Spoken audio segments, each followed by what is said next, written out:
Hey everyone, What If Fan here, bringing you another exciting part of What If Transmigrated as a Kanto gym leader. You can find the fanfic title and the original author's name on my Patreon page. Make sure to check it out and show them some love. If you enjoy the video, don't forget to like, subscribe, and ring that notification bell so you never miss an upload. Also check out my Patreon channel for early releases of all the series, where you can find all the series released one day ahead of YouTube. Alright, let's jump into it. Chapter 191, Steady Approach. Pekarunt. Prepare for battle. Dylan threw out Pekarunt's luxury ball, and with a flash of white light, a Pokemon resembling a Machi appeared, floating in front of him. Pecha Pekka. A low, raspy cry echoed as the Machi-like shell split open, revealing the Pokemon's true form within. This Pokemon's appearance is definitely a bit peculiar, Iono remarked, trying to choose her words carefully, as it was someone else's Pokemon. While it doesn't align with mainstream aesthetics, Pekarunt is very strong, Lily said with a blink of her big eyes, defending Dylan's choice. But isn't Big Brother being a bit too harsh? Nimona hasn't even pulled a golden one yet. Lily couldn't help but stick out her tongue adorably. After Okadoji, now it was Pekarunt, making it hard not to wonder if Munkidori and Fezandipiti would follow. Actually, it's not too bad. I don't think Okadoji and the others are stronger than his Drapion team, especially since they were only captured yesterday. Eileen shook her head, doubting that Okadoji's group had better combat power than Dylan's well-trained Drapion team. Wait, what? Iono froze for a moment after hearing this. They were just caught yesterday? The Okadoji from earlier was captured yesterday? Iono was stunned. While Okadoji had ultimately been defeated, its performance had been exceptional. Not only did it have the toxic chain ability, but its sheer strength was impressive enough to outmatch Nimona's veteran Revavrum in direct combat. If not for Revavrum's explosion forcing a double knockout, Okadoji would have been hard to stop. But to think it was only caught yesterday? On the field. Another Pokemon I've never seen before. Nimona observed this unfamiliar Pokemon with great interest. Pekarunt is a poison/ghost type. You'll need to be careful, Miss Nimona. My Pekarunt is quite strong, Dylan said with a smile. Pecha Pekka. Pekarunt let out a delighted hum, clearly enjoying the compliment. Tauros. After some thought, Nimona decided to send out her fourth Pokemon. With a low roar, a robust black bull landed heavily in front of her. The Pokemon resembled a bull, with thick black fur around its neck decorated with blue teardrop-shaped markings. It had 3 black tails and broad horns extending from its head, which had 3 blue spots on its forehead. This was the Paldine Tauros, Aqua breed. Beep Tauros, Paldine form, Aqua breed, fighting/water type, the wild bull Pokemon. Ability, Intimidate.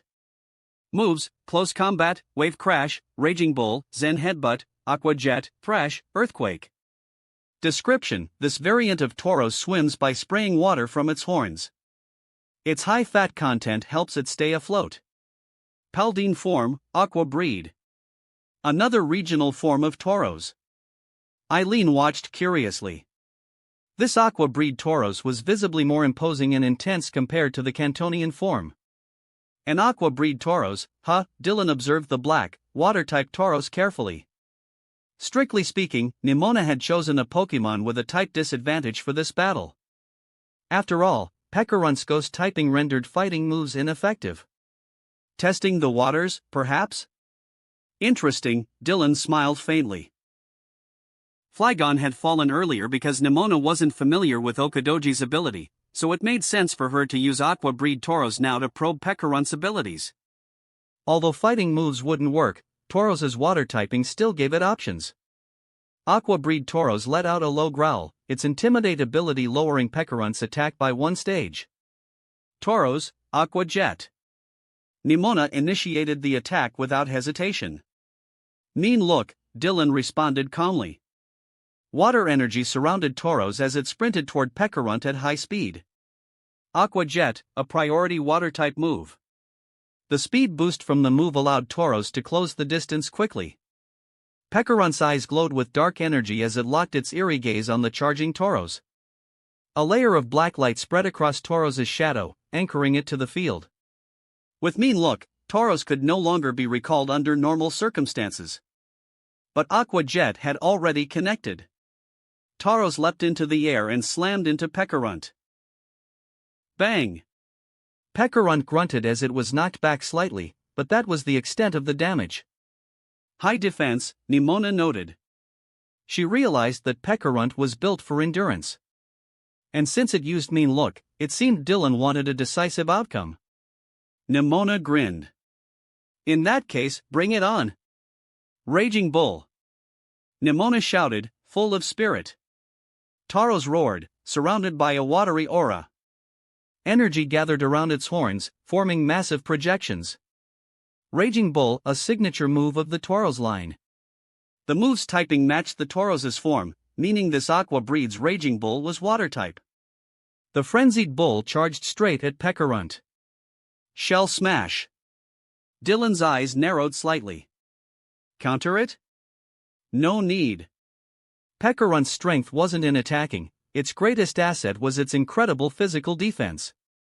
Pecarunt instantly withdrew into its machi-like shell, its body glowing with a faint blue light. Shell smash, a water-type move. Boom! The raging Tauros crashed into Pecarunt, relentlessly slamming it into the ground. Crash!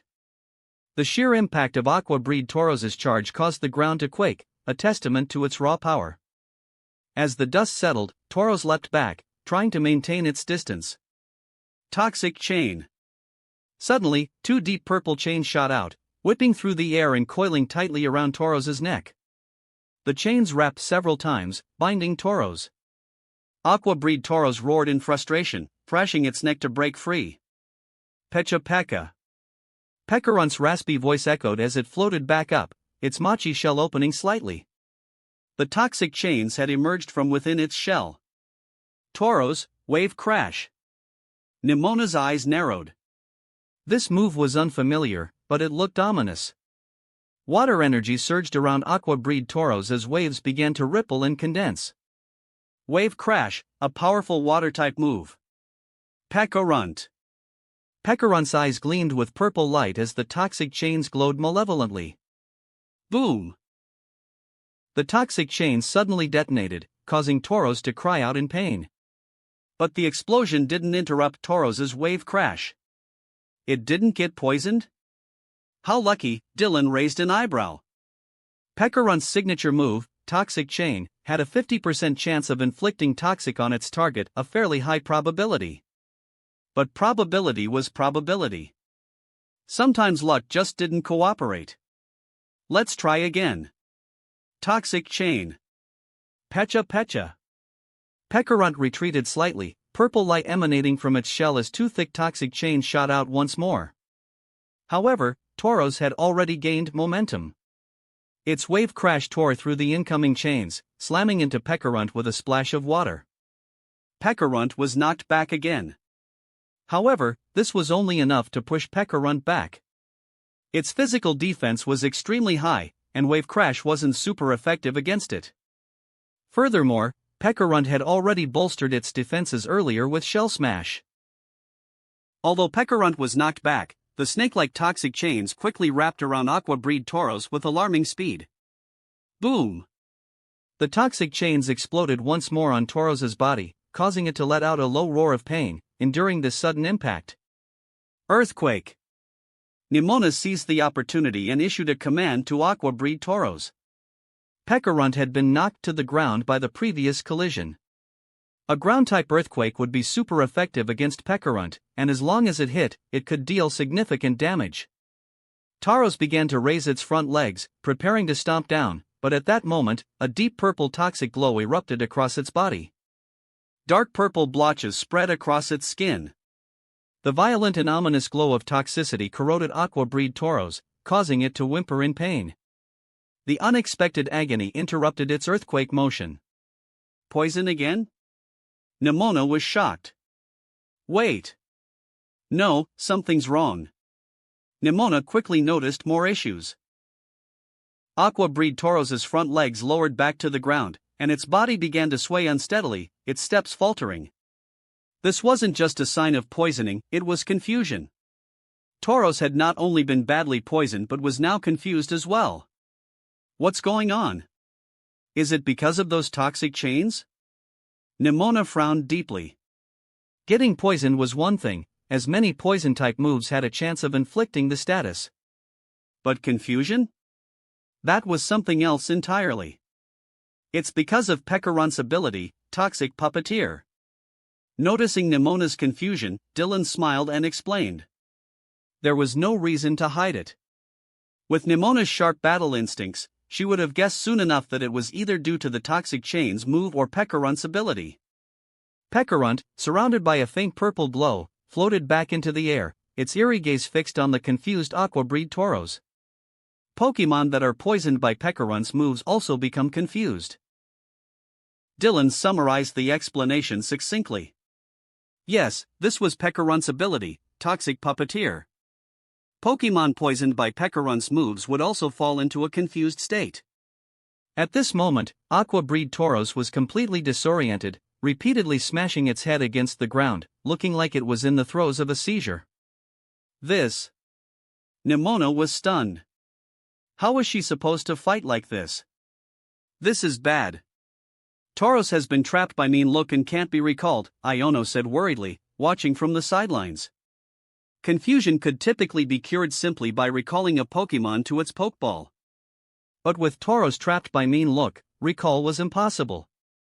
While in a state of confusion, Tauros would also struggle to hear Nimona's commands.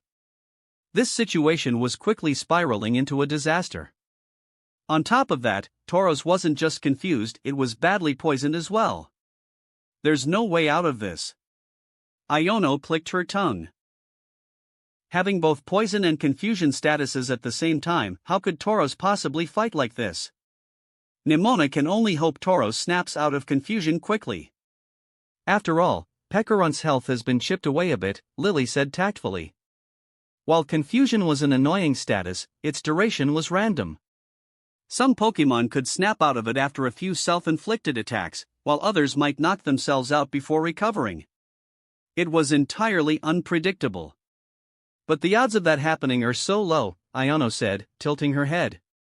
She didn't think confusion was so easy to shake off. For now, that's the only hope. Dylan really lives up to his reputation as a master of poison types, Iono remarked, her large eyes sparkling. She was secretly rooting for Nimona to hold on somehow, she was cheering for her after all. If Tauros can recover quickly and deal more damage to Pekarunt, it might still work out. Expecting aqua-breed Tauros to defeat Pekarunt outright was unrealistic, but even dealing more damage could help Nimona prepare for her next Pokemon. However, Pekarunt, recover. Dylan showed no intention of attacking. Pekarunt's body was suddenly enveloped in a gentle white light, healing its injuries rapidly. The normal-type move Recover restored a large amount of health. Nimona. Eileen. Lily. Iono blinked and glanced at the still flailing, seizure-like aqua-breed Tauros. Well, now it couldn't even reduce Pekarunt's health anymore. This was overkill. The amount of health restored by Recover was probably more than the damage Pekarunt had taken. Truly overkill. Mr. Dylan, he really is cautious. Chapter 192, How much? Tauros is unable to battle. Pekarunt wins. Lily announced the result of the match.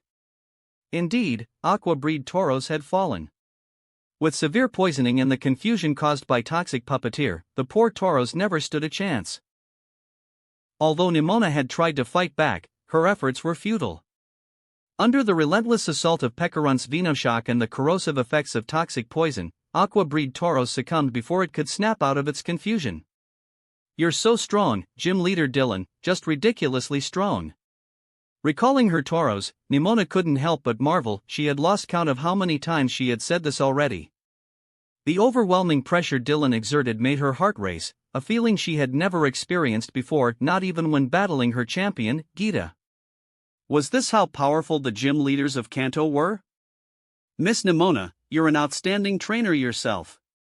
It's been a long time since I'd needed to use this level of strength to face a challenger. Dylan didn't hold back on his praise. However, we're still in the middle of a battle. Show me how you plan to deal with Pekarunt. He gestured for Nimona to continue. Then let me show you my trump card. Nimona grinned, her expression sharp and brimming with excitement. Dragapult.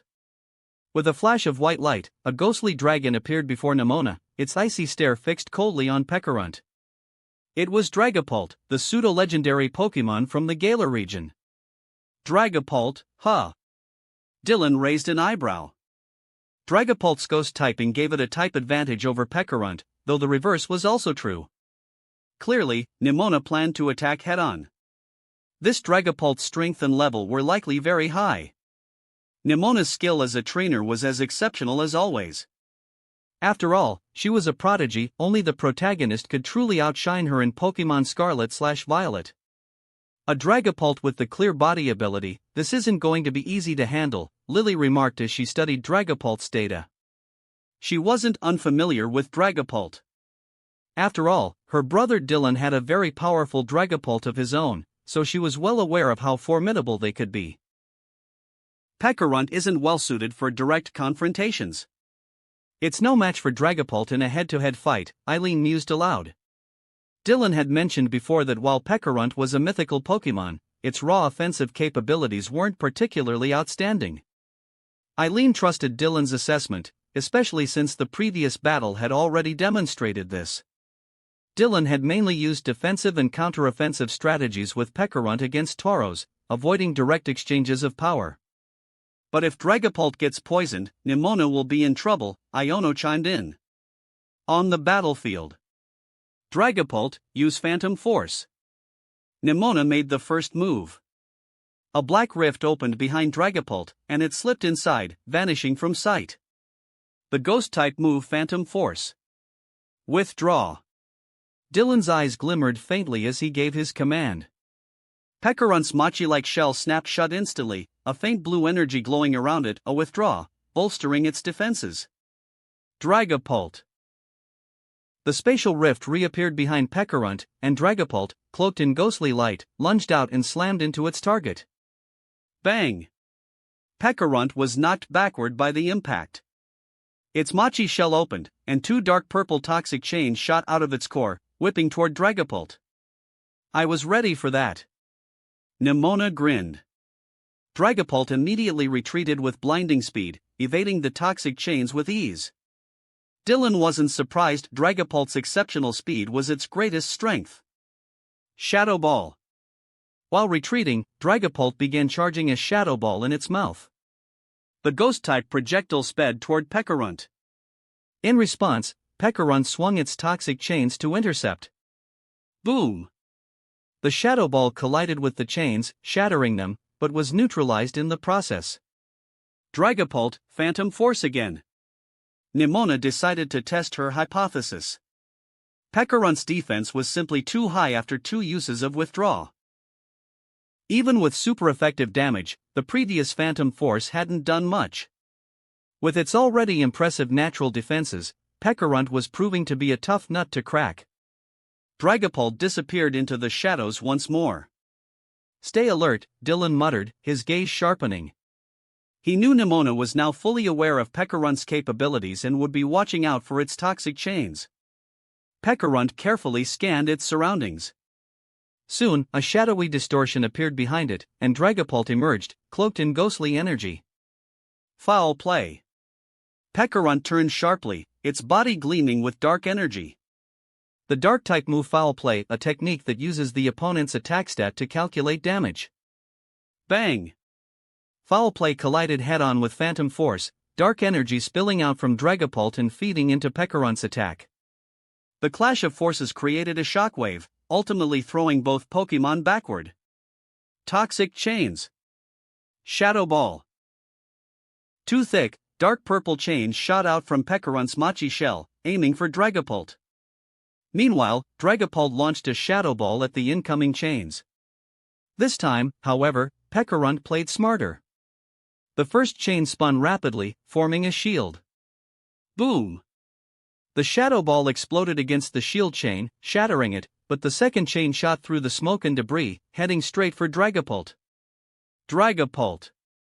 Nemona's expression shifted. The second chain struck Dragapult directly, detonating in a burst of purple energy. The toxic energy rippled across Dragapult's body, forcing it to grunt in pain.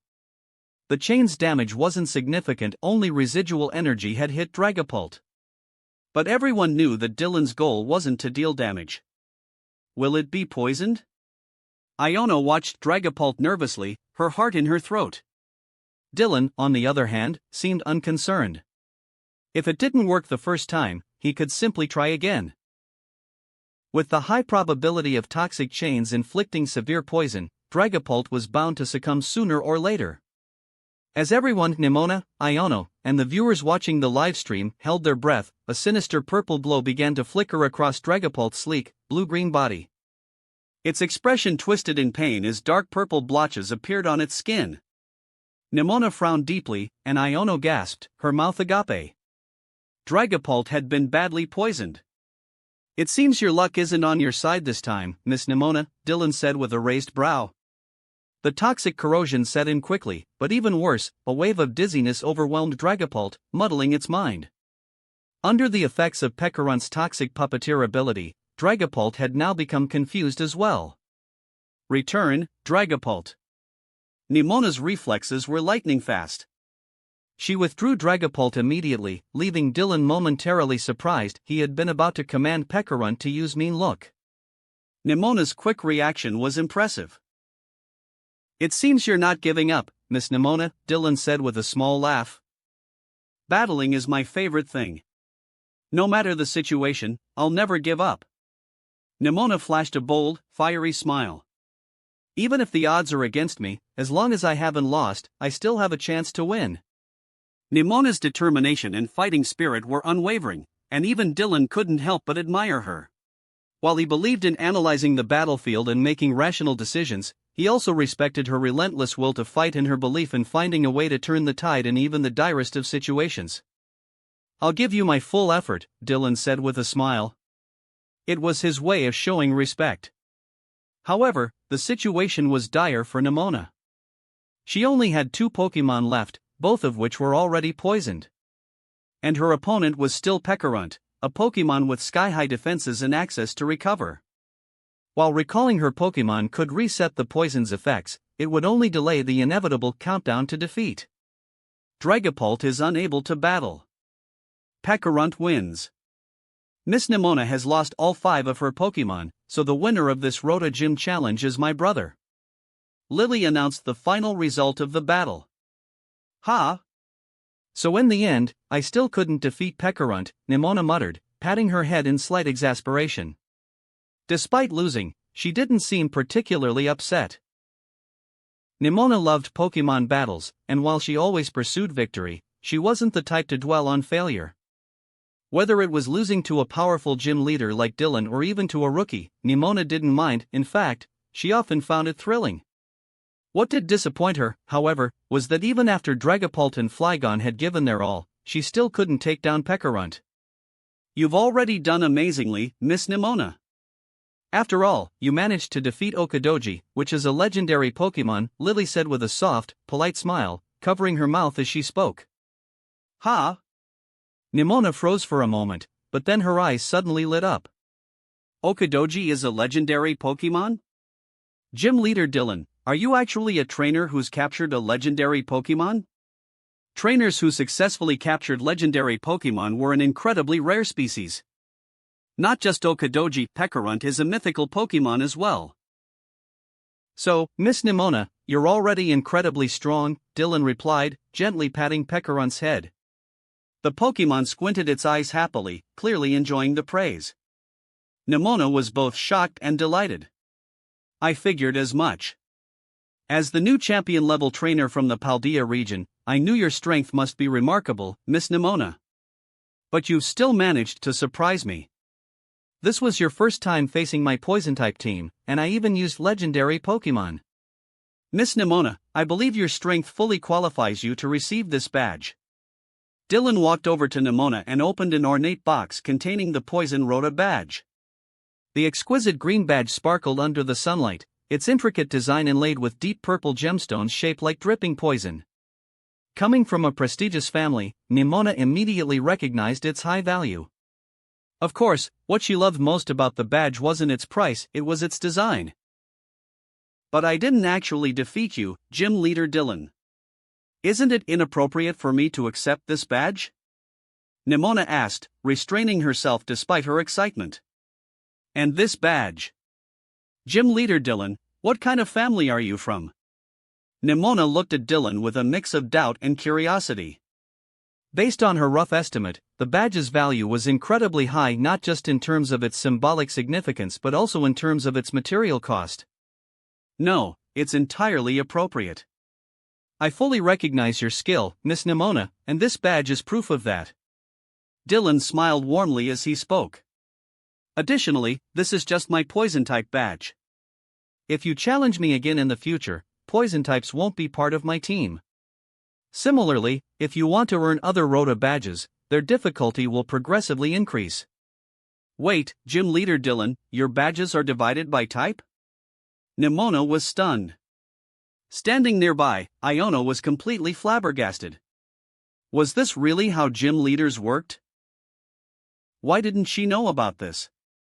Iono fell into a deep contemplation. It seemed like her own position as a gym leader was completely different from Dylan's. Yep. Nimona, this Poison Rhoda badge can only be earned when my brother uses a poison-type team. If you had drawn a dark-type challenge earlier, you would have received a Dark Rhoda badge instead. There's also another way to get badges, but, well, I wouldn't recommend it. Lily giggled adorably. This is way too interesting. Nimona exclaimed, feeling like she was falling in love with the Rhoda gym. Why didn't Paldea have gyms like this? Nimona, stop looking at me like that, it's making me nervous. I'm just a streamer. Iono stammered, feeling a strange pressure as Nimona's gaze landed on her. For the first time in her life, she felt a chill run down her spine. I mean, who even runs a gym like Dylan does? What is he trying to do? Is he trying to make the rest of us regular gym leaders look bad? Luckily for me, I'm just a streamer, and being a gym leader isn't all that important anyway. Thinking this, Iono suddenly felt at ease. No problem here. Then I'll gladly accept this badge, Gym Leader Dylan. Hey, I really love it. Nimona didn't hold back anymore. With her cheerful and straightforward personality, she had no issue accepting the badge once Dylan said she deserved it. Taking the ornate box, she carefully removed the beautiful Poison Rhoda badge and admired it. The more she looked at it, the more she loved it. She loved it more than all the other badges she had ever earned, combined. This badge is so gorgeous. The materials must be extraordinary, Iono said as she leaned in to get a closer look, blinking curiously at the Rhoda badge. Gym badges were typically designed by the gym leaders themselves, with subsidies available from the Pokemon League for material costs. However, exceeding the budget would mean paying out of pocket. It's definitely special. Just the purple gemstone alone must be worth a fortune. Gym Leader Dylan, you still haven't told me about your family, Nimona said, blinking with curiosity. Coming from a wealthy family herself, she could easily tell the badge's value. It didn't cost that much, Dylan replied with a casual smile. How much is not much? Both Iono and Nimona tilted their heads in confusion. A newly crafted Rhoda badge costs about 10 million Poke Dollars, and the special legendary badges are around 30 million.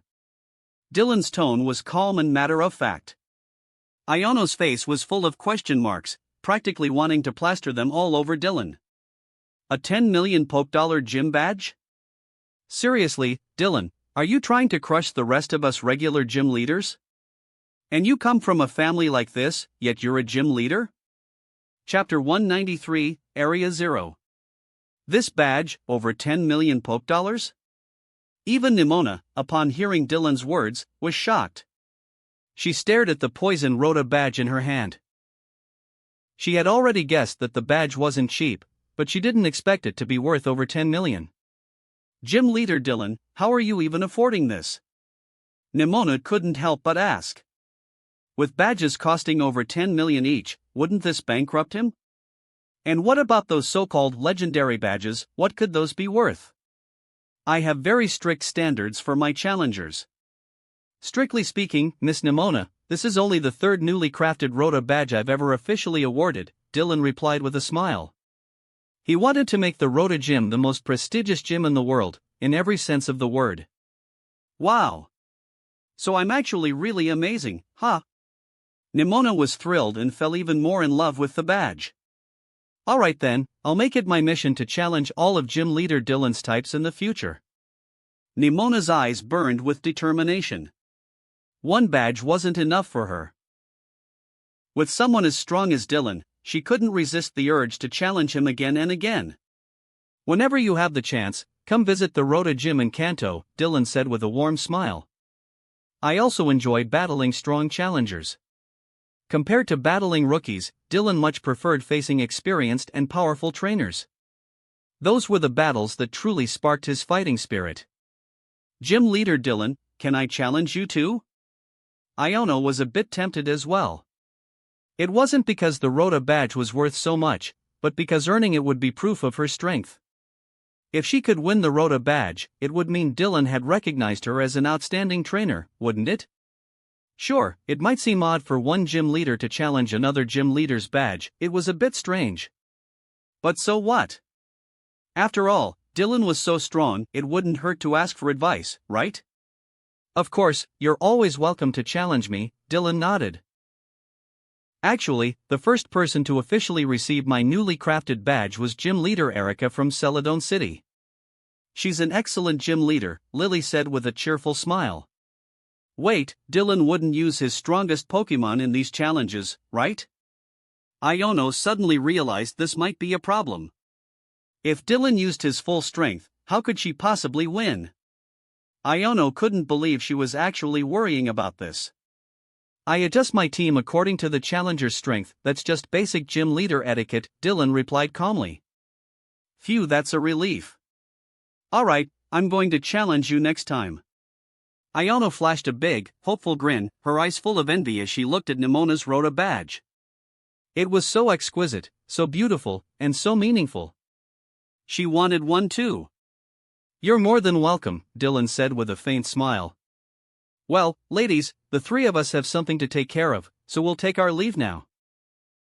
Dylan glanced at the time and politely bid farewell to Nimona and Iono. Ha! But I haven't even properly thanked you yet, Dylan. Iono said, momentarily stunned. Dylan and his Ogerpon had saved her, after all. The least she could do was treat him to a meal. Helping a fellow gym leader is only natural. There's no need to be so formal, Miss Iono, Dylan replied gently. If you ever visit Kanto, feel free to stop by Rota Street. I'll be sure to extend you the warmest hospitality. With that, Dylan gave a small wave and said goodbye. Goodbye. All right then. Goodbye, Dylan. Gym leader Dylan, wait for me. I'll definitely come challenge you again. Dylan smiled and nodded. He released Reshiram, and the three of them climbed aboard. Together, they flew toward the great crater of Paldea. Nimona and Iono watched as Reshiram's silhouette disappeared into the distance. Another Pokemon I've never seen before. I really want to battle it. Nimona was practically bouncing with excitement. The pure white dragon looked incredibly powerful, she couldn't wait for the chance to fight it. Seeing Nimona's reaction, Iono discreetly rolled her eyes in an adorably exaggerated manner. What a battle maniac. Are all Kanto gym leaders this, over the top? Iono rested her delicate chin on her hand, which was hidden beneath her wide sleeves. No. I think Dylan is just an exception, she concluded quickly. There was no way such a ridiculously overpowered gym leader was the norm in Kanto. I need to start training a new powerhouse team right away, then head to Kanto to challenge gym leader Dylan. Nimona said, clenching her fist with fiery determination. Seriously, there are so many monsters these days, Iono muttered with a defeated expression. What was someone like her, with just above average talent, supposed to do? It was giving her a headache. Then again, who cares? She was just a live streamer. She'd let the world do its thing. Meanwhile, yes, President Goodshow, I'd like to visit Area Zero. Could you help me contact Champion Gita? Seated on Reshiram, Dylan was speaking on the phone with President Goodshow. He wanted to visit the Zero Lab in Area Zero, where Professors Sata and Turo conducted their research. Thanks so much. Don't worry, I won't cause any trouble. Besides, you've got my back, right? Dylan chuckled as he ended the call. Not long after, his phone rang again, this time from an unfamiliar number. Hello? Is this gym leader Dylan? A warm, magnetic female voice came through the receiver. Yes, this is Dylan. Am I speaking with Champion Gita? That's correct. President Goodshow just contacted me, saying you'd like to enter Area Zero? Gita asked thoughtfully. Yes, I'd like to visit Professors Sata and Turo. I was hoping you could assist with the arrangements. That won't be a problem, but Gym Leader Dylan, I must warn you. The interior of Area Zero is not very safe right now. Gita offered a subtle warning. Since Goodshow had specifically reached out to her, she was willing to give Dylan some leeway. But as the champion of the Paldea League and its top champion, she knew exactly what dangers lay within Area Zero. Please don't worry, Champion Gita. I'm very strong, Dylan reassured her. I see. In that case, I'll contact the professors for you. Please be careful. Gita didn't press further. With both Professors Sata and Turo present, she doubted anything overly dangerous would occur. Thank you very much.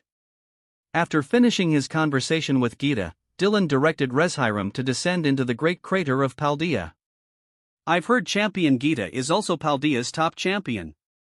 That's really impressive, Eileen remarked after Dylan hung up. Indeed, Gita was an incredible woman. Not only was she the champion of the Paldea League, but she also held the title of top champion and served as director of Naranja Academy. 3 roles, and none of them were simple. Yes, Champion Gita is indeed very strong, Dylan agreed. Gita's strength was undeniable. In the Scarlet/Violet games, it was clear she wasn't going all out during her first battle with the protagonist. Nimona had even described her this way. Everyone wants to be a champion, right? Well, this person, she's at the very top of the champion ranks. That was Gita. At the time, Nimona herself had already achieved champion rank, but her admiration for Gita remained incredibly high. It was evident that Gita wasn't using her full strength during champion challenges, and Nimona acknowledged this after defeating her again later. While the protagonist and Nimona may have surpassed Gita by the endgame, she remained one of the strongest champions within her rank. As Reshiram descended, Dylan and his group finally arrived at Area Zero. Area Zero was divided into the upper layer, middle layer, lower layer, and the Zero Lab at its deepest point. Currently, Dylan and his group were on the upper layer. Let's move forward, Dylan said as he recalled Reshiram. Together with Eileen, Lily, and his Ogerpon, they began advancing. What's that over there? Lily looked around curiously, taking in the lush green grass and serene environment. Suddenly, she froze, spotting something in the distance. It was a Pokémon that resembled Volcarona, but its body was covered in white fur. Its limbs were grounded, and 3 pairs of orange wings adorned its back. Its yellow eyes contained black, cross-shaped pupils. Is that Volcarona? No, it's different. Slitherwing, Dylan murmured, a small smirk forming on his lips. Looks like his luck was good, he had encountered one right after arriving. Slitherwing, Dylan murmured, a faint smirk appearing on his lips. It seemed his luck was good, he had encountered one immediately upon arrival. Beep Slitherwing. Bug/fighting type. Paradox Pokémon. Ability, Photosynthesis. Moves, Bulk Up, Close Combat, Lunge, Morning Sun, Low Kick, Stomp, Sunny Day, Flame Charge. Description: this Pokémon bears a striking resemblance to what ancient depictions of Volcarona might have looked like, as detailed in a Suspicious magazine article. The Rotom Dex diligently introduced Slitherwing's data, leaving both Lily and Eileen stunned. The words Paradox Pokemon and Protosynthesis immediately reminded them of Roaring Moon. At this moment, Slitherwing also noticed the three of them. Its wild gaze flashed sharply, and it charged toward Dylan's group with all four limbs propelling it forward. Bunk! Ogerpon's right arm sprouted a thorny vine club as it leapt into the air, slamming it down on the charging Slitherwing. Boom! The vine club struck Slitherwing's head with a loud crash, halting its movements instantly. Ogerpon leapt back to Dylan's side with ease, calm and composed, as it continued scrolling through its phone. Meanwhile, Slitherwing lay unconscious on the ground. Ultra Ball. Dylan threw an Ultra Ball. After 3 shakes, it clicked shut, confirming the capture of Slitherwing. Not bad at all, Dylan remarked, picking up the Ultra Ball containing Slitherwing. He seemed quite pleased. Brother, what kind of Pokemon is this? Lily asked curiously. It looked so much like Volcarona. And there was Roaring Moon as well, so similar to Salamence. Yet both had entirely different classifications and abilities. It was hard not to wonder. Dylan, we've come this far. Don't keep us guessing. You must know what's going on, right? Eileen said with a playful smile. I wasn't planning to hide it from you anyway. Let's talk as we move, Dylan replied, putting the Ultra Ball containing Slitherwing into his bag and signaling the two girls to keep going. Do you remember the adventurer Heath I mentioned before? 200 years ago, he entered the great crater of Paldea. He encountered many strange things, which he later chronicled in the Scarlet Book and the Violet Book. Over the years, most people dismissed the contents of those books as too far-fetched to be true. They ended up being classified as fantasy or folklore. Dylan spoke slowly as they walked. But they're real, aren't they? Eileen asked, cutting straight to the point. You could say that, or you could say otherwise, Dylan replied with a light chuckle. Professors Sada and Toro, absolute geniuses, the kind of geniuses that come around once in a century, Dylan continued. Their research into the crystals of Area Zero led to the creation of the Terra Orb. But that's not all they invented. Here in Area Zero, they achieved something even more extraordinary, something that defies ordinary imagination, a discovery that could shake the entire world. Dylan's eyes gleamed with an otherworldly light. Both Lily and Eileen paused, their curiosity growing even stronger. Professors Sada and Toro were deeply passionate about Pokemon from other timelines. Sada was devoted to ancient Pokemon, while Toro was fascinated by future Pokemon.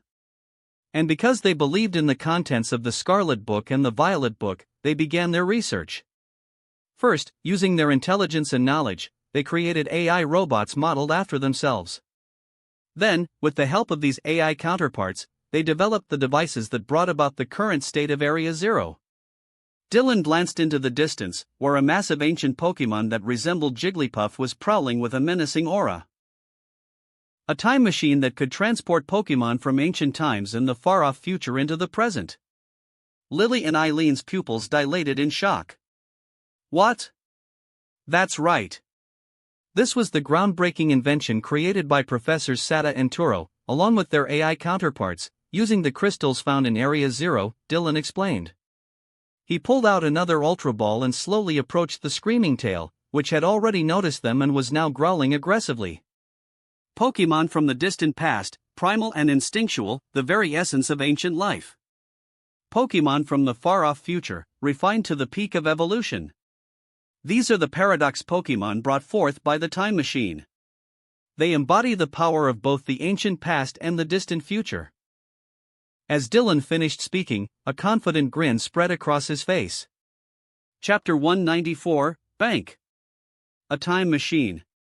Eileen and Lily were completely dumbfounded. A time machine? Seriously?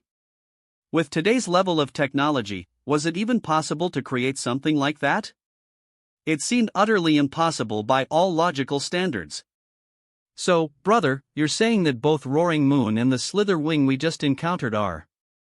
Lily finally pieced it together. That's right.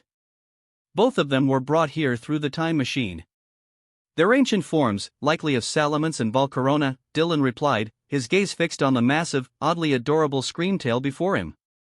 This screamtail is the same an ancient form, likely of Jigglypuff.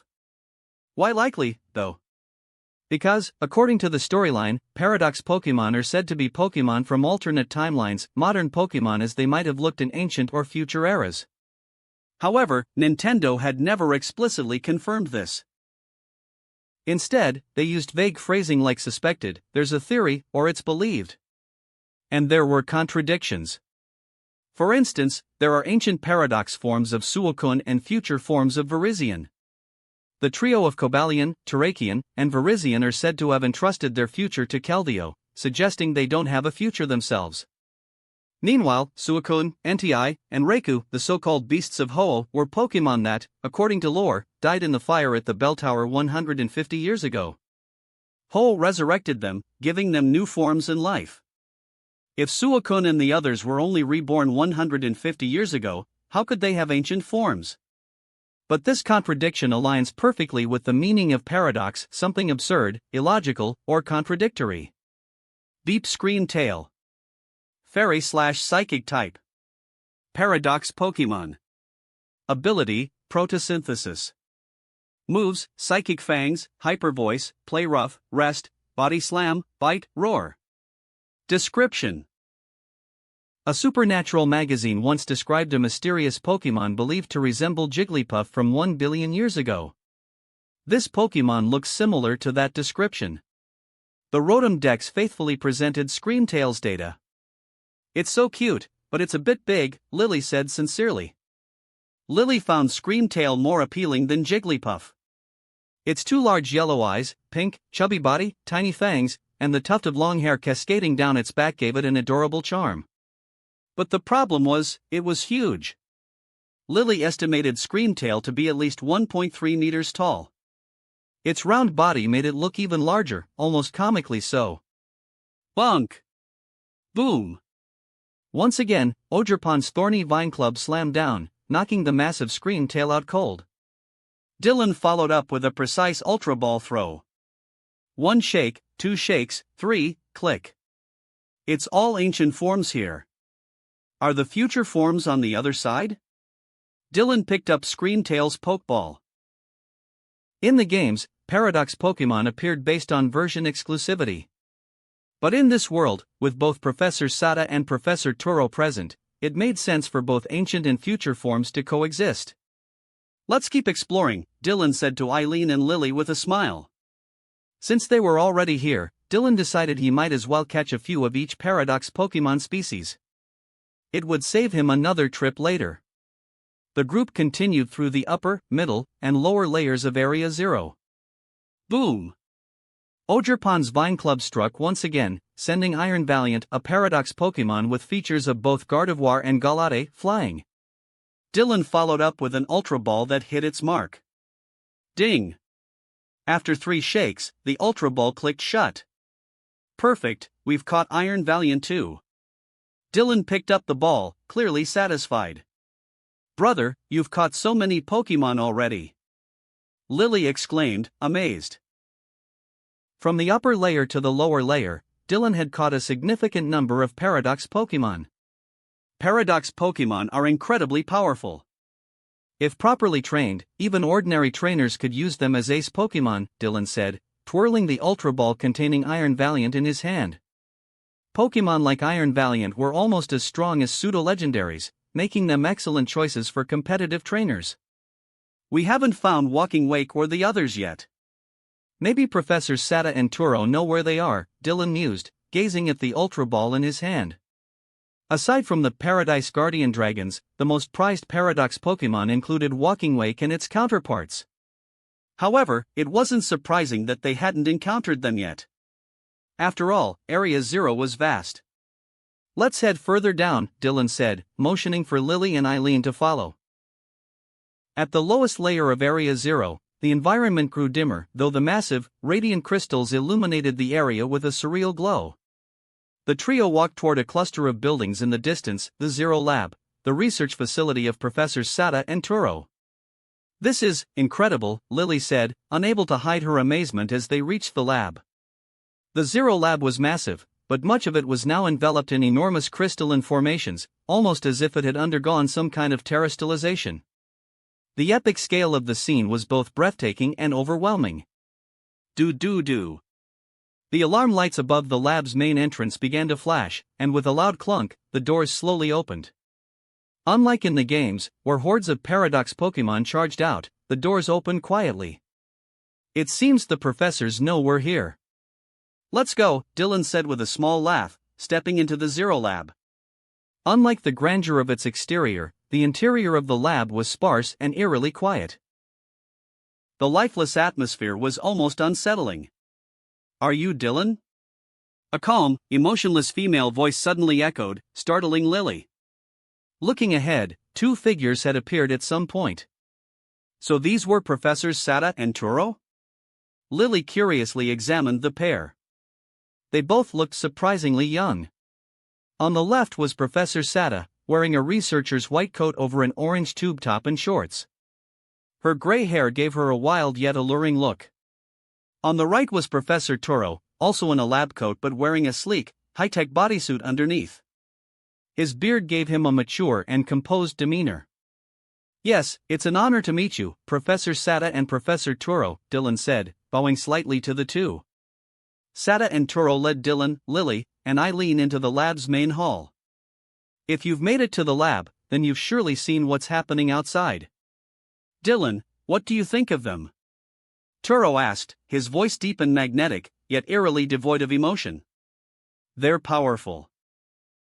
And dangerous, Dylan replied with a nod. If they appear in the outside world, the consequences would be unimaginable. Dylan added this remark, noting that the ancient forms were brutal and savage, while the future forms were cold and emotionless, perfect reflections of what Paradox Pokémon truly represented. You're absolutely right, Professor Sada AI agreed. Whether it's the ferocious and ruthless ancient Pokémon or the icy, unfeeling future Pokémon, they are not suited for the outside world. Their power would destroy the modern ecosystem. While we know the dream of the real Professor Sada and Turo was for ancient, future, and modern Pokémon to coexist in harmony, that vision is simply unrealistic, Professor Turo AI added, his tone calm but firm. Dream? Wait a second, are you saying? Lily's eyes widened in realization. My apologies. It seems we forgot to mention this. We're not the real Professors Sada and Turo. We are AI robots created by them, Sada AI explained with a slight tilt of her head, then spoke softly as if recalling an old memory. Lily and Eileen were stunned. While Dylan had already told them that the professors had created AI, they hadn't expected it to be this advanced. Aside from the lack of emotion in their voices, how were they any different from real humans? There's no need to be surprised, Turo AI said evenly. With the level of AI technology available in today's world, something like us would be impossible to achieve. However, the crystals embedded within this Zero Lab enabled this cutting-edge development. That's why we cannot leave this facility. Turo AI's voice remained emotionless as he continued, Dylan, you are a very strong trainer. How would you know? Dylan raised an eyebrow. Though technically speaking to Sada AI, Dylan still addressed them as professors out of respect, they deserved the title. When you entered Area 0, Koraidon and Miraidon alerted us. They sensed a terrifying and dangerous presence, Sada AI said calmly.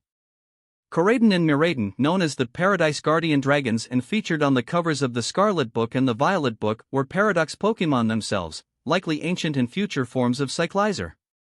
But unlike other Paradox Pokémon, Koraidon and Miraidon were true legendary Pokémon. Honestly, why did Cyclizer fare so poorly in comparison? While not weak, it didn't hold a candle to Koraidon or Miraidon in strength or stature. I see, Dylan said, understanding. It made sense that Koraidon and Miraidon could sense the presence of the Kyurem on his team. That's why we'd like to ask for your help, Dylan, Turo AI continued. Please, professors, go ahead.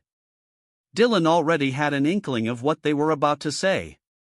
As we mentioned before, the time machine continues to operate, endlessly transporting ancient and future Pokémon into the modern era. If this continues, sooner or later, they will leave Area Zero and spread into the outside world, SATA AI explained. Their vitality and power will devastate the modern ecosystem. While the real professors believed this would simply be a natural progression, SATA AI trailed off briefly. As AI replicas of the professors, we do not think it is right for such a tragedy to unfold, she continued, her voice still calm yet tinged with subtle melancholy. To prevent this, Dylan, we would like you to defeat the strongest AI left behind by the professors and use your strength to shatter their ardent dreams, Turo AI said solemnly. For a brief moment, his voice seemed to carry a faint, almost imperceptible weight. Why is that? Lily asked, her mind struggling to process what she was hearing. As AI, we are programmed in such a way that we cannot shut down the time machine ourselves. Only an outsider can do it, SATA AI explained. And if anyone tries to shut down the machine, the safety protocols in our programming will hijack our consciousness, transforming us into combat robots whose sole purpose is to eliminate any intruders, she added, her tone calm but with a trace of regret. I see. Hearing this, Lily understood the reasoning. She pursed her lips, trying her best not to let her sympathy for SATA AI and Turo AI show. I understand. I'll do everything I can, Dylan said after a brief pause, his voice resolute. Both AIs nodded in acknowledgement. As the most advanced combat robots, these two AI were incredibly powerful. They analyzed and learned from all champion-level battles worldwide to continuously improve their strategies. This made them far more dangerous than their in-game counterparts, who only analyzed battles within Paldea. Even more crucially, SATA AI controlled Koraidon, while Turo AI commanded Miraidon. Ordinarily, their own wills aligned with the goal of shutting down the time machine, so they wouldn't use Koraidon or Miraidon in battle. However, the real professor's obsession with their dream ran deeper than the AIs themselves realized.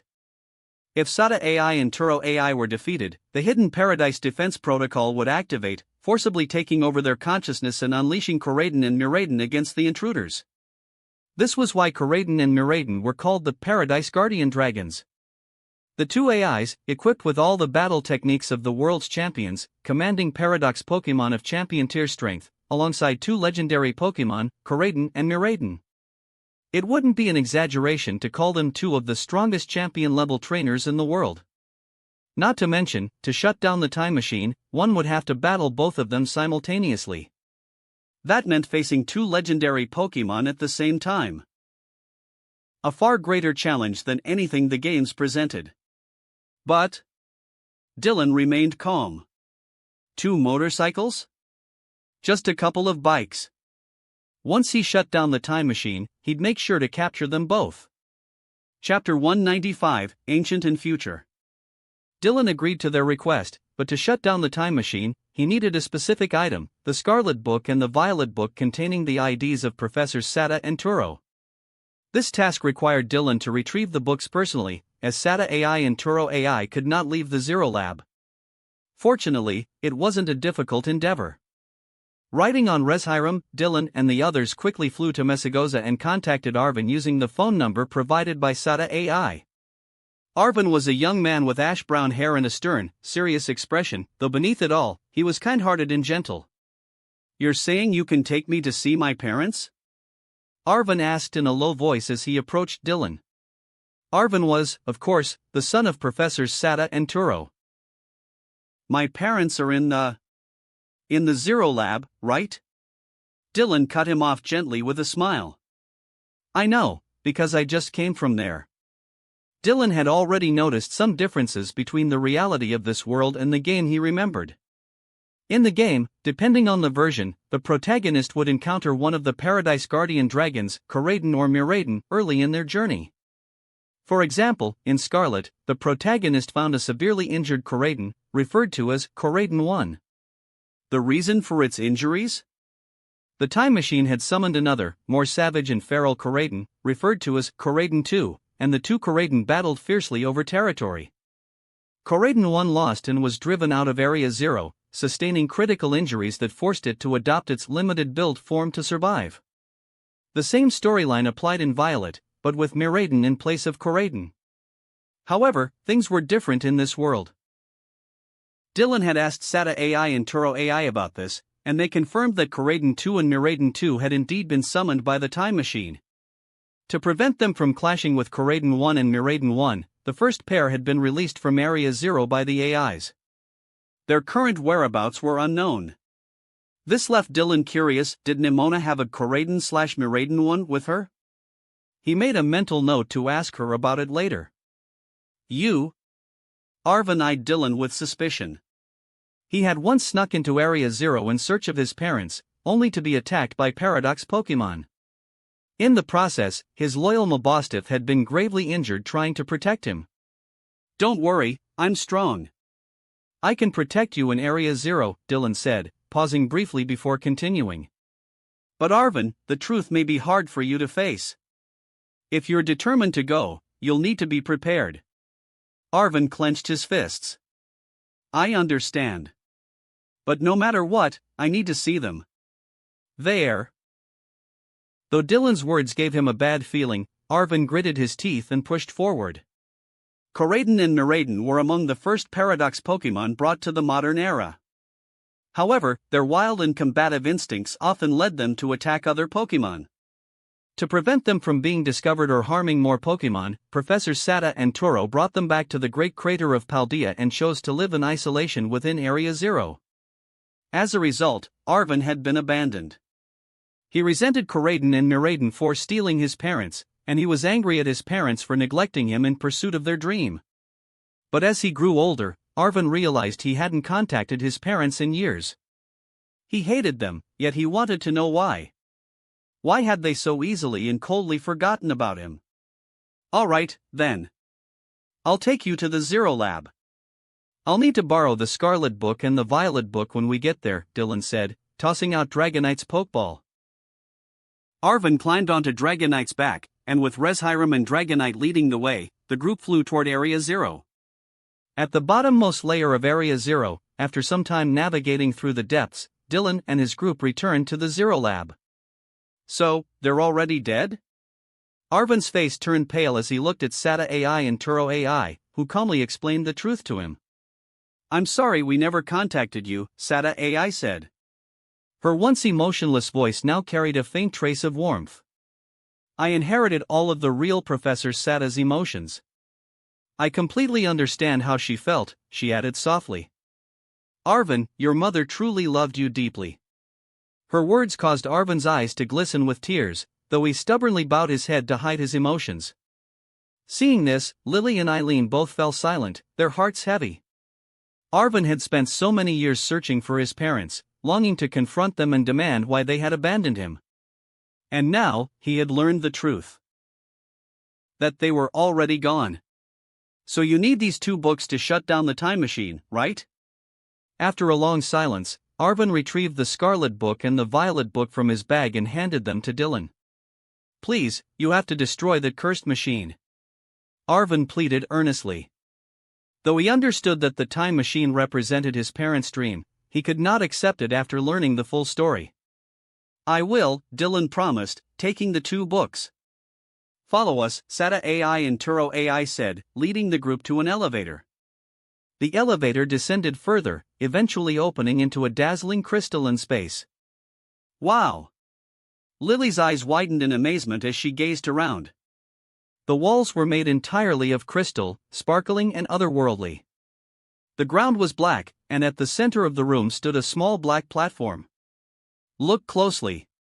This is the time machine, created using the power of terrestrial energy, Turo AI said, stepping toward the platform. To shut it down, you need the books with the professor's IDs. They placed the final key in their favorite books, a very fitting choice for them, Sada AI said, brushing her hand gently over the platform. She then turned to Dylan. Dylan, when you're ready, place the books on the platform. Understood. Dylan nodded and placed the Scarlet Book and the Violet Book onto the platform. Professor Sada and Turo's IDs confirmed. Connecting. A hollow mechanical voice echoed throughout the room, the central voice of the time machine. Dylan took a few steps back, positioning himself in front of Lily, Eileen, and Arvin as Sada AI and Turo AI crouched down. Preparing to shut down the time machine, preparing. The mechanical voice continued. Shutdown interrupted. Time machine rebooting. Please, Dylan, SATA AI's voice called out suddenly. Switching SATA AI and Turo AI to sleep mode. Initiating battle protocol. Defeat us, and ensure that our dream. Boom! Before Turo AI could finish his sentence, the entire underground space trembled violently. Machines roared to life, and the platforms beneath SATA AI and Turo AI began to rise. Above them, black mechanical petals unfolded like a blooming flower, revealing the true form of the time machine at its center, glowing with a mysterious light. Who dares meddle with our work? Leave this place. SATA AI and Turo AI's voices overlapped as their pupils glowed with an eerie light, their auras radiating terrifying power.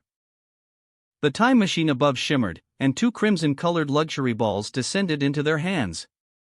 Gripping the balls, the two stepped forward to the edge of the platform, looking down at Dylan and the others.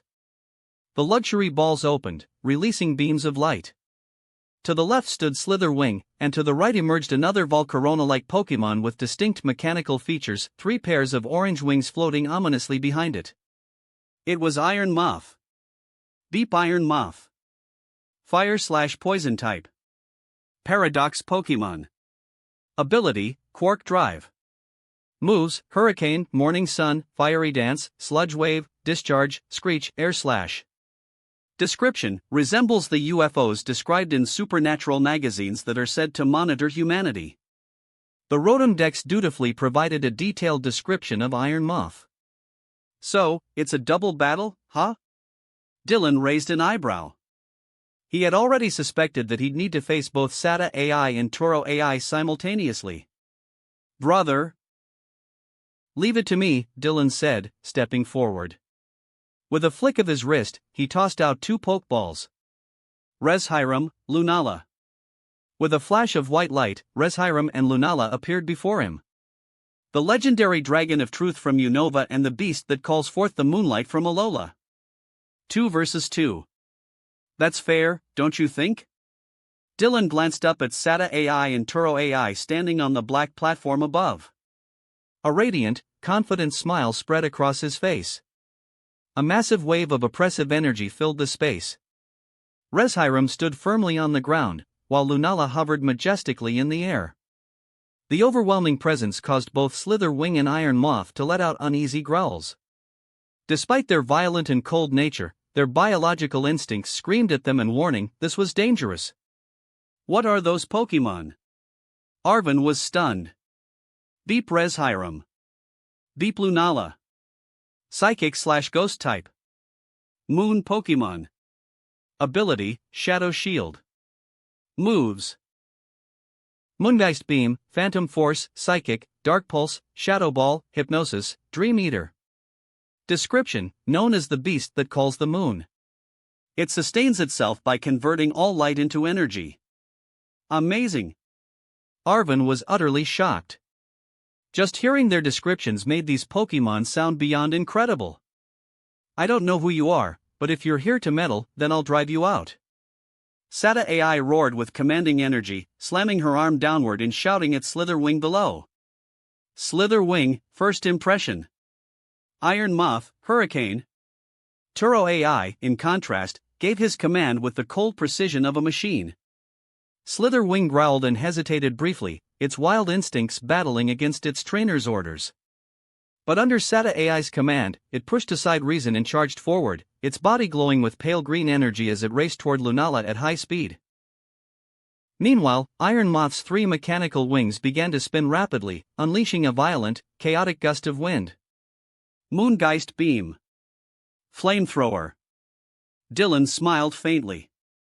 Lunala folded its massive wings together, gathering an immense black energy darker than the night. Reshiram opened its jaws, crimson flames swirling within its mouth. With an ear-splitting cry, Lunala unleashed its Moongeist Beam, a pitch-black energy wave tearing through the air. At the same time, Reshiram's searing flames roared toward Slitherwing. Boom! 2 deafening explosions rocked the battlefield. Both Slitherwing and Iron Moth were flung backward, their bodies hitting the ground with a thud. Neither moved again. They'd been one shot. Sata AI and Turo AI stared at the fallen Paradox Pokemon, seemingly frozen for a second, their heads tilting slightly in confusion. Question mark. It was almost as if a question mark had materialized above their heads. Awesome! Lunala is so cool! Lily squealed with excitement as she admired Lunala, one of her favorite Pokemon. This is just unbelievably strong, Arvin murmured, completely stunned. It's nothing special. Dylan adjusted the collar of his shirt with a calm elegance. Now, come on, show me more of your strength. That so-called power of the ancient past and the distant future. Let's see how well you can dance before the legend I create. Chapter 196, The White Dragon and Moon God. Dylan didn't waste any time. After all, the key challenge in battling Sata AI and Turo AI was ultimately the two Paradise Guardian Dragons. As for the earlier Pokemon, they were nothing more than appetizers. Who is this guy, really? Arvin stared at Dylan's back, astonished by the sheer strength he had just witnessed. Having faced Paradox Pokemon himself, Arvin knew just how terrifying they were. His loyal Mabostiff had been gravely injured by one. Yet, the two Paradox Pokemon they had just encountered, whose presence felt far more threatening than the one that attacked him, had been defeated instantly. This is beyond ridiculous. Scream Tail. Iron Bundle. Sata AI and Turo AI quickly sent out their second Pokemon. Scream Tail and Iron Bundle materialized on the battlefield. But Moongeist Beam. Flamethrower. Dylan remained perfectly composed as he gave his commands. Boom! Another pair of deafening explosions. Turo AI had even ordered Iron Bundle to use Protect, but it made no difference, Moongeist Beam tore through it with ease. Another one-shot. It was clear that while the AIs used champion-level Paradox Pokemon, they were little more than clouds of smoke before Dylan's Reshiram and Lunala. One after another, the Paradox Pokemon fell. And as the defeated Pokemon piled up, the energy radiating from Sata AI and Turo AI began to weaken. This can't be. Finally, with the thunderous defeat of Fluttermane and Iron Valiant, the two AIs seemed to physically slump, as if drained of power. For a moment, the battlefield fell into silence. Is it over? Did we really beat them? So now we can shut down the time machine, right? Probably. Lily, Eileen, and Arvin whispered among themselves, uncertain yet hopeful. Dylan narrowed his eyes slightly. Thank you, Dylan. You've done well. At last, the time mock. The black platform descended once more. Sata AI struggled to lift herself, a faint, gratified smile appearing on her face. Her voice was still halting, occasionally breaking between words as her system faltered, her consciousness incomplete from the strain. Has been stopped. You've halted the Professor's wishes. Truly, thank you. Sata AI's voice was weak, her body trembling as she spoke. It seemed she was using the last of her strength. But just as the atmosphere began to calm, the warning lights in the underground space began flashing red. Warning, anomaly detected in the safety system. Anomaly detected in the safety system. The mechanical voice of the time machine echoed ominously throughout the space. The time machine is in a dangerous state. The time machine is in a dangerous state. The underground space darkened, and a strange, foreboding glow enveloped the room. What's happening? The sudden change left Arvin shocked. Could it be? Both Sata AI and Turo AI's expressions changed drastically.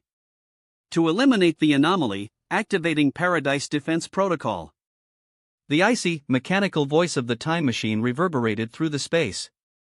What? Did the professors program this to ensure the time machine couldn't be shut down under any circumstances?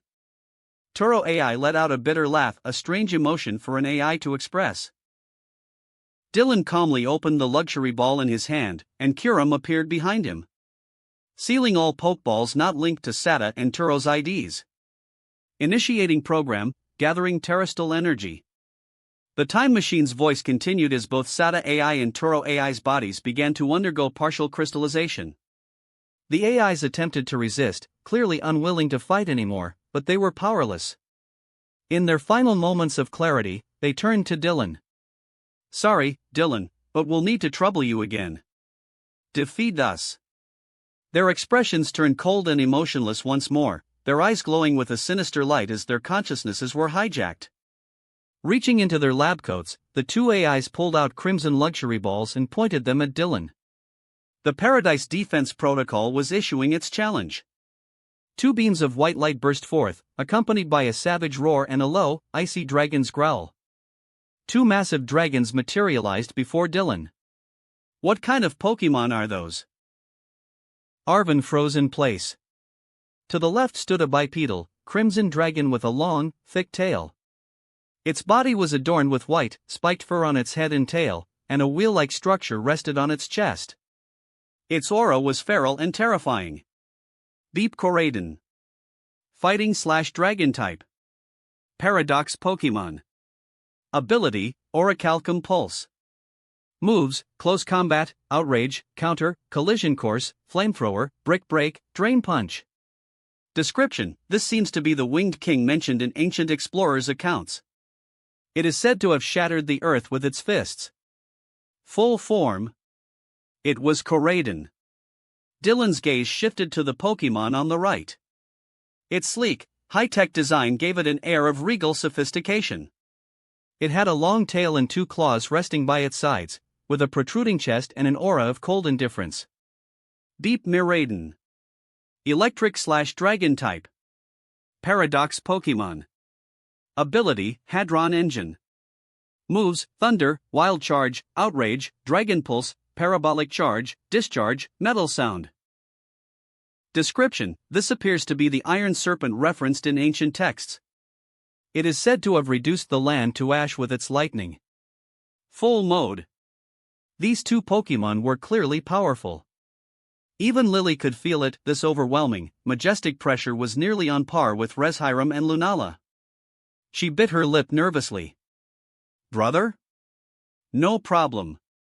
Dylan remained calm. He had tested it earlier. With the Paradise Defense Protocol active, a special electromagnetic wave now enveloped the underground space, sealing all Pokeballs except those tied to the professor's IDs.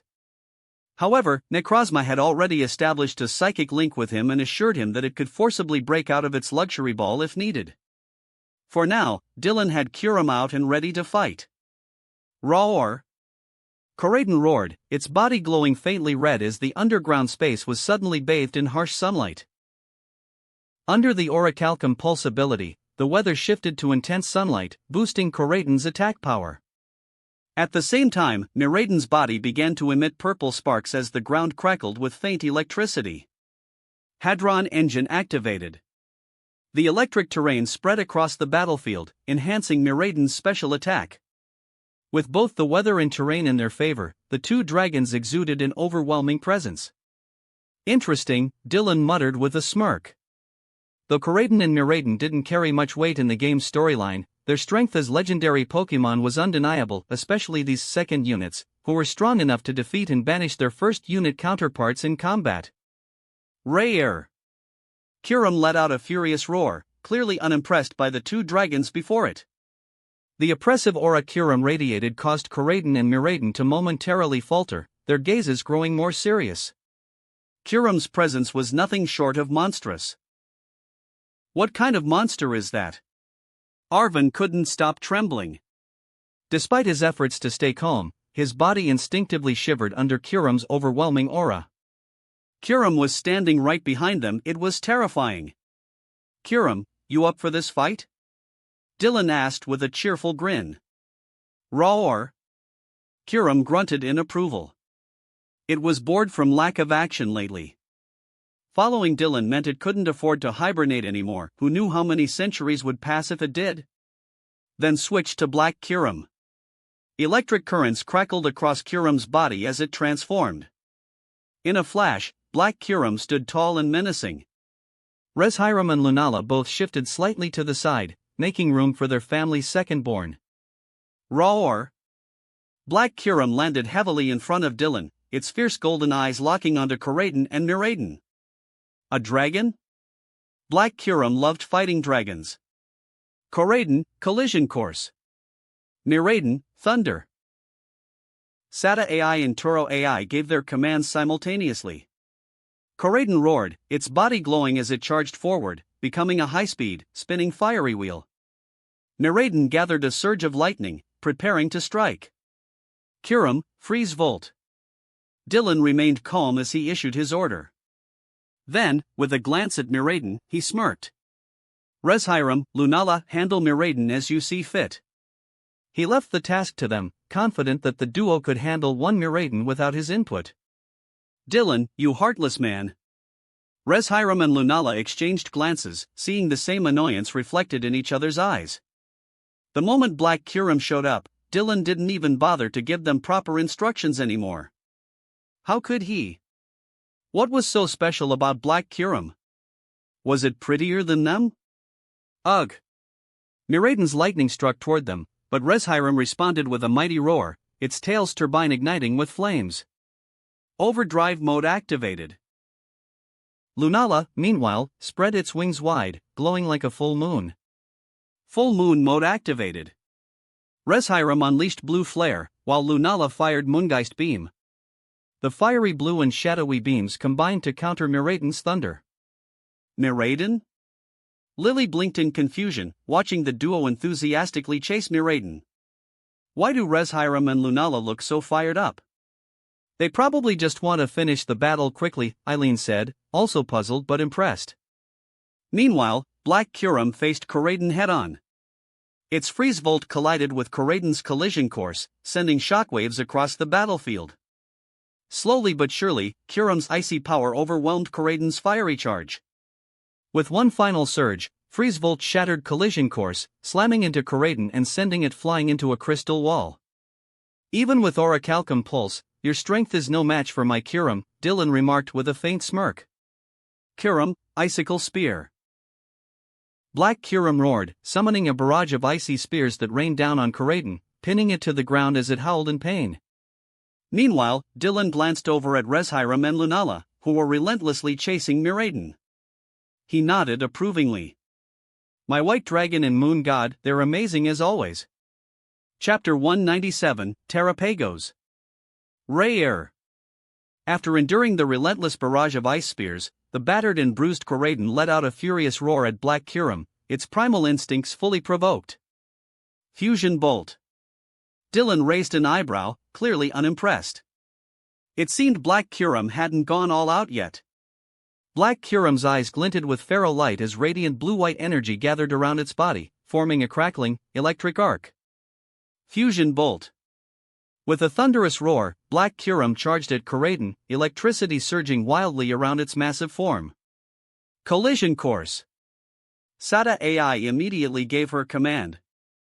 There was no way to dodge, she had to counterattack head-on. Koraidon roared, its body glowing once more with orangish-yellow fighting-type energy. It transformed into a blazing wheel of light and lunged forward to meet Black Kyurem. Boom! The two attacks collided with an earth-shattering impact. The overwhelming energy rippled out in shockwaves, shaking the crystalline cavern. But just a moment later, Fusion Bolt overwhelmed Collision Course, breaking through and slamming into Koraidon's body for the second time. Crash! Koraidon was sent flying, slamming into the crystalline walls with a heavy thud. The searing pain and frost accumulating on its body left it completely immobilized. It fell to the ground, gasping for air, barely able to move. Two fusion bolts, combined with the earlier ice spear barrage, had brought Koraidon to its absolute limit. Avalanche. Dylan smiled faintly. It seemed Koraidon had reached its breaking point. Black Kyurem roared, summoning massive chunks of ice high above Koraidon. Boom! Boom! Boom! The avalanche of ice crashed down on the incapacitated Koraidon, burying it entirely. When the ice settled, Koraidon lay unconscious, unable to continue the fight. Wow! Kyurem is so strong. Eileen's eyes sparkled as she watched the display of power. It was her first time seeing Kyurem in action, and its sheer dominance left her in awe. That Koraidon was clearly a tremendously powerful legendary Pokémon, its strength was palpable. But against Black Kiram, it had been defeated so quickly. Kiram really is incredible, Lily agreed wholeheartedly. Yeah. Reshiram and Lunala haven't even taken down Nuraden yet. Eileen exclaimed in amazement. Hearing this, Reshiram and Lunala, both blessed with heightened senses, instantly caught Eileen's comment. Their expressions changed. How infuriating. How could that second-born finish its battle so quickly? Grr. Raa. Reshiram and Lunala let out determined cries, doubling down on their attacks. Their relentless assault left Nuraden scrambling, unable to find an opening to counter. Cold and calculating as it was, even Nuraden was now inwardly cursing. What's wrong with these two? It felt like they were on steroids, ganging up on it with such ferocity. Fight me one-on-one if you dare. Finally, under the onslaught of Reshiram and Lunala's relentless attacks, Nuraden was forced to collapse in defeat, its body sparking faintly as it fell. With both Paradise Guardian dragons defeated, the light in the cavern returned to normal. The strange glow in Sada AI and Turo AI's eyes faded, and their bodies relaxed. But the forced battle had clearly taken a toll on their systems. You're truly incredible. Turo AI, supporting his now limp left arm, looked at Dylan with a mix of astonishment and respect. You even defeated the professor's ultimate failsafe. Dylan, your strength is truly unparalleled, Sada AI added, her voice filled with admiration. With the system interference gone, their speech patterns had returned to normal. Have they returned to normal? Does this mean the time machine has been shut down? Lily asked excitedly. No, Dylan shook his head, his gaze fixed on the black, mechanical flower atop the platform. Though it had stopped momentarily, it wasn't truly deactivated, only paused because the Paradise defense protocol had been broken. It wouldn't be long before the time machine restarted. The reason why. It seems you've realized the truth, Dylan, Turo AI said with a faint, resigned smile. As long as we exist, the time machine cannot be shut down. It appears we've become part of its self-repair system. Turo's calm admission stunned everyone. What does that mean? Arvin froze in place as the weight of those words hit him, while Eileen and Lily seemed to grasp the implications as well. As long as we, who are part of the time machine, remain here, it will continue to function, Sada AI explained with a faint smile. And so, we've decided to use the time machine to travel to the worlds we've always dreamed of, the ancient past and the far-off future. Sada AI's voice carried a hint of bittersweet emotion. It's been wonderful meeting all of you. We rarely had the chance to interact with humans while confined to the research lab. But now, it's time to say goodbye. Sada AI and Turo AI took a step back, positioning themselves beneath the flower of the time machine. Their departure would disable the system's self-repair function, causing it to fully shut down. Dylan remains silent. But, is this really okay? Professor Sada, you've said it yourself, you cannot leave the lab. Lily bit her lip, unable to stay silent. It was true, Sada AI and Turo AI were creations of Area Zero's mysterious terrestrial energy. They couldn't survive outside the lab. Even if they reached the ancient past or the future, how would they live? Surely they understood this. But they were willing to sacrifice themselves to ensure the time machine could never restart. Arvin's eyes reddened as he lowered his head. Maybe so, Turo AI said softly, but this is the best outcome, isn't it? This isn't just about shutting down the time machine. We've always dreamed of seeing the ancient and future worlds with our own eyes. Lily bit her lip harder, feeling her heart ache. Brother? Lily turned to Dylan, her voice tinged with sadness. What if there's another way to seal the time machine? Dylan said suddenly, drawing everyone's attention. Sada AI and Turo AI froze. Dylan, you know as well as we do that we're part of the time machine. As long as we exist, it can't be destroyed, Turo AI reminded him. Yes, but what if we froze the time machine? If Kiram's absolute freezing ability can seal the transmission pathways, wouldn't that stop Pokemon from being sent here? Dylan rubbed his chin thoughtfully as he spoke. Destroying the time machine outright would likely harm the AIs. But freezing its functionality might work. Technically, that could work, SATA AI said after running some calculations. But the freezing power needed would be. Oh. Conveniently, I happen to have the strongest ice-type Pokemon, Dylan said with a smile. Aside from Arceus with the Ice Plate, Kyurem was undoubtedly the most powerful ice-type Pokemon. Roar! Black Kyurem grunted, about to argue that it was the strongest dragon-type, before remembering Reshiram and Zekrom. It fell silent. Fine, it would let that go for now. Kyurem, switch to white Kyurem form, Dylan instructed, patting its leg. With a low growl, Black Kyurem's body ignited with flames, transforming into white Kyurem. Professors, please step aside, Dylan said politely to the AIs. SATA AI and Turo AI exchanged a glance, then silently stepped back. If there was a way to resolve this without their sacrifice, they were willing to try. Kyurem, you know what to do. Use your strongest freezing breath and seal that machine, Dylan said. Make sure it won't start again, not even in 10,000 years. White Kyurem hovered slightly above the ground, its tail turbine spinning at full power as a bone-chilling frost began to spread. The temperature in the space plummeted, and snowflakes began to form in the air. Freezing! White Kyurem opened its mouth, unleashing an incredibly powerful icy breath. Crack, crack, crack. The freezing sound echoed as the core of the time machine was encased in layers of thick, crystalline ice. Within moments, the glow of the time machine dimmed completely, frozen solid. Kyurem descended, its body glowing as it reverted to its neutral form. Well done, Kyurem. How long will it stay frozen?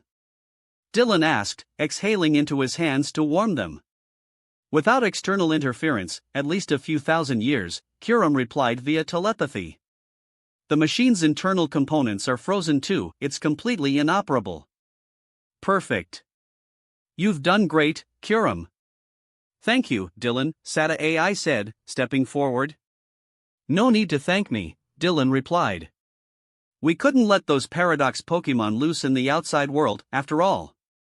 The group returned to the research lab's main hall, where SATA AI and Turo AI expressed their gratitude once more. Before they parted, Turo AI handed Dylan 2 crimson luxury balls. These are? Koraidon and Miraidon. They don't belong here anymore, Turo AI said. Their strength is immense, and their temperaments are difficult to handle. But we believe you can guide them. Dylan hesitated briefly before accepting the balls. Well, looks like I've got 2 more legendary dragons to train. My dragon collection keeps growing. He smirked. By the way, professors, do you know where Terrapagos is? Terrapagos? It's at the bottom of Area 0, SATA AI replied. You're interested in it? Of course, Dylan said with a grin. Since he was already here, he wasn't going to leave without claiming that little turtle known as the Treasure of Zero. Chapter 198, That Little Turtle Has No Respect. The Great Hole of Zero is an even deeper part of Paldea's Area 0. The terrestrial energy here is far more intense, causing the rocks and terrain to become crystallized, and even some trees have taken on a crystalline form. Arvin remained in the Zero Lab while Dylan and his group, guided by SATA AI, made their way to the Great Hole of Zero. This place, it's incredible. Lily gasped as she observed the surroundings. Everything, from the ground to the trees, gleamed with a crystalline sheen. That's because we're close to the source of the terrestrial phenomenon, Dylan explained, his gaze glinting with intrigue. So, Dylan, is the source of terrestrial energy really this Terrapagos? Eileen asked curiously. That's right. All of the mysteries surrounding the great crater of Paldea ultimately trace back to Terrapagos, Dylan said with a nod, as they continued deeper into the hole, guarded by his Galarian Slowking. Terrapagos has been alive for over 2 million years. But during that time, violent geological activity nearly wiped out its species. Only one Terrapagos survived. This lone Terrapagos was able to crystallize its internal energy, using it to protect itself while in a dormant state. It has many names: the Indigo Disk, the Treasure of Zero, and the Source of Terrestrial. All of the mysterious crystals and terrestrial energy found in Area 0 are merely byproducts of Terrapagos' slumber. Dylan's explanation was calm and steady, but the deeper meaning left both Lily and Eileen in awe. Even with the conclusion of Scarlet and Violet, Terrapagos remained shrouded in mystery. For example, when players brought Terrapagos to the Crystal Pool in Kitakami after completing the main story, a unique event would occur. Terrapagos would display its powers, summoning the past version of Professor Sada, not Sada AI, nor a version from a parallel world, but the real Sada from the past timeline. This version of Sada, who had not yet built the time machine, would take interest in the protagonist's Keratin, recognizing it as the Winged King. After exchanging her Scarlet book for the protagonist's Violet book, this encounter would eventually be recorded in Sada's notes. This proved that Terrapagos had the ability to manipulate time not through parallel worlds, but through actual time travel or causality manipulation. In fact, this was why Sada had such faith in the Scarlet Book's accounts and became determined to build the time machine to meet ancient Pokemon. It also explained how, 2 centuries earlier, Heath, the explorer who authored the books, encountered Paradox Pokemon in Area Zero despite their absence during his era. Heath likely saw Terrapagos in the Great Hole, triggering a time travel event that brought him forward in time, where he witnessed Paradox Pokemon in Area Zero. This created a closed time loop. Heath documented Paradox Pokemon in the Scarlet Book, inspiring Sada to build the time machine, which then brought the Paradox Pokemon into the present. So, what was the cause? What was the effect? The entire narrative was rife with paradoxes and loops. But to Dylan, none of that mattered. Whatever abilities Terrapagos had, he was determined to capture it. At the deepest point of the Great Hole, Dylan and his group finally arrived. Before them stood a landscape of intersecting crystal and pillars. "This is beautiful, but where's Terrapagos?" Lily scanned the surroundings, her curiosity piqued. Despite the dazzling view, there wasn't a single Pokemon in sight. "It's right there," Dylan said, his eyes fixed on a pale green stone resting atop a crystalline platform. Walking up to the stone, Dylan raised his hand, which began to glow faintly green as the energy flowed toward the stone. "Taa." A soft, adorable cry echoed through the hole as the stone emitted a radiant glow. Moments later, a small, deep blue turtle Pokemon emerged, shaking its head and looking up at Dylan with curious eyes. It was Terrapagos. "Talu." Terrapagos' large, sparkling eyes blinked as it observed Dylan, its soft chirps brimming with innocence. "So this is Terrapagos?" Eileen and Lily approached, their eyes wide with wonder. This was the so-called source of Terrastal? It was far cuter than they had expected. Terrapagos was quite small, only about 0.3 meters tall. Its body was a deep blue, with large, bright blue eyes accented by rose-colored eyeliner. Its shell and parts of its body were made of hexagonal, teal-colored crystals. It didn't seem to radiate the overwhelming aura one would expect from the source of Terrastal. Beep Terrapagos. Normal type. Terrastal Pokemon. Ability, Terrastal Morph. Moves, Terra Starburst, Rock Polish, Double Edge, Heavy Slam, Earth Power, Protect, Tri-Attack. Description: converts energy into hardened crystals to protect itself. Known as the source of Terrastal. Base form. The Rotom Dex floated over, providing an introduction. This is just its base form? So it must have other forms, Lily realized. No wonder it looked so small and harmless. "Little one, you've been sleeping for so long. How about coming out to explore the world?" Dylan asked with a gentle smile. "Talu?" Terrapagos tilted its head, confused. "I can show you many fun things and let you eat delicious food," Dylan said enticingly. "Talu." Terrapagos' eyes lit up. Despite having lived for millions of years, its mindset was quite simple, likely due to its long periods of dormancy. It found Dylan's offer quite appealing. "Then why don't you become my Pokemon? That way, we can be partners," Dylan said, holding out a luxury ball and giving it a slight shake. Terrapagos hesitated, its innocent nature causing it to pause. "Talu? You want a battle first? Fine by me." Dylan smirked, stepping back with his companions as Terrapagos leapt down from the crystal platform. "Taa goose." With a cry, Terrapagos' body erupted with dazzling light, and a powerful gust of wind swept through the area. When the light faded, a completely transformed Pokémon stood before them. Terrestrial Morph. In battle, Terrapagos's body underwent a dramatic crystallization, taking on a form resembling a large disc. Its shell became adorned with 18 deep blue pentagonal crystals surrounding a central hexagonal core, each crystal bearing the symbol of a different Pokémon type. Its neck and tail sprouted shimmering blue crystal-like manes. This is... Lily's eyes sparkled. This form of Terrapagos was completely different. It now exuded a commanding presence worthy of its title as the source of Terrestrial. Deep Terrapagos, Terrestrial form. Normal type. Terrestrial Pokémon. Ability, Terrestrial Shell. Description: senses danger and creates a sturdy crystal shell for protection. Terrestrial form. Necrozma, Lunala, Dylan called, tossing out 2 luxury balls.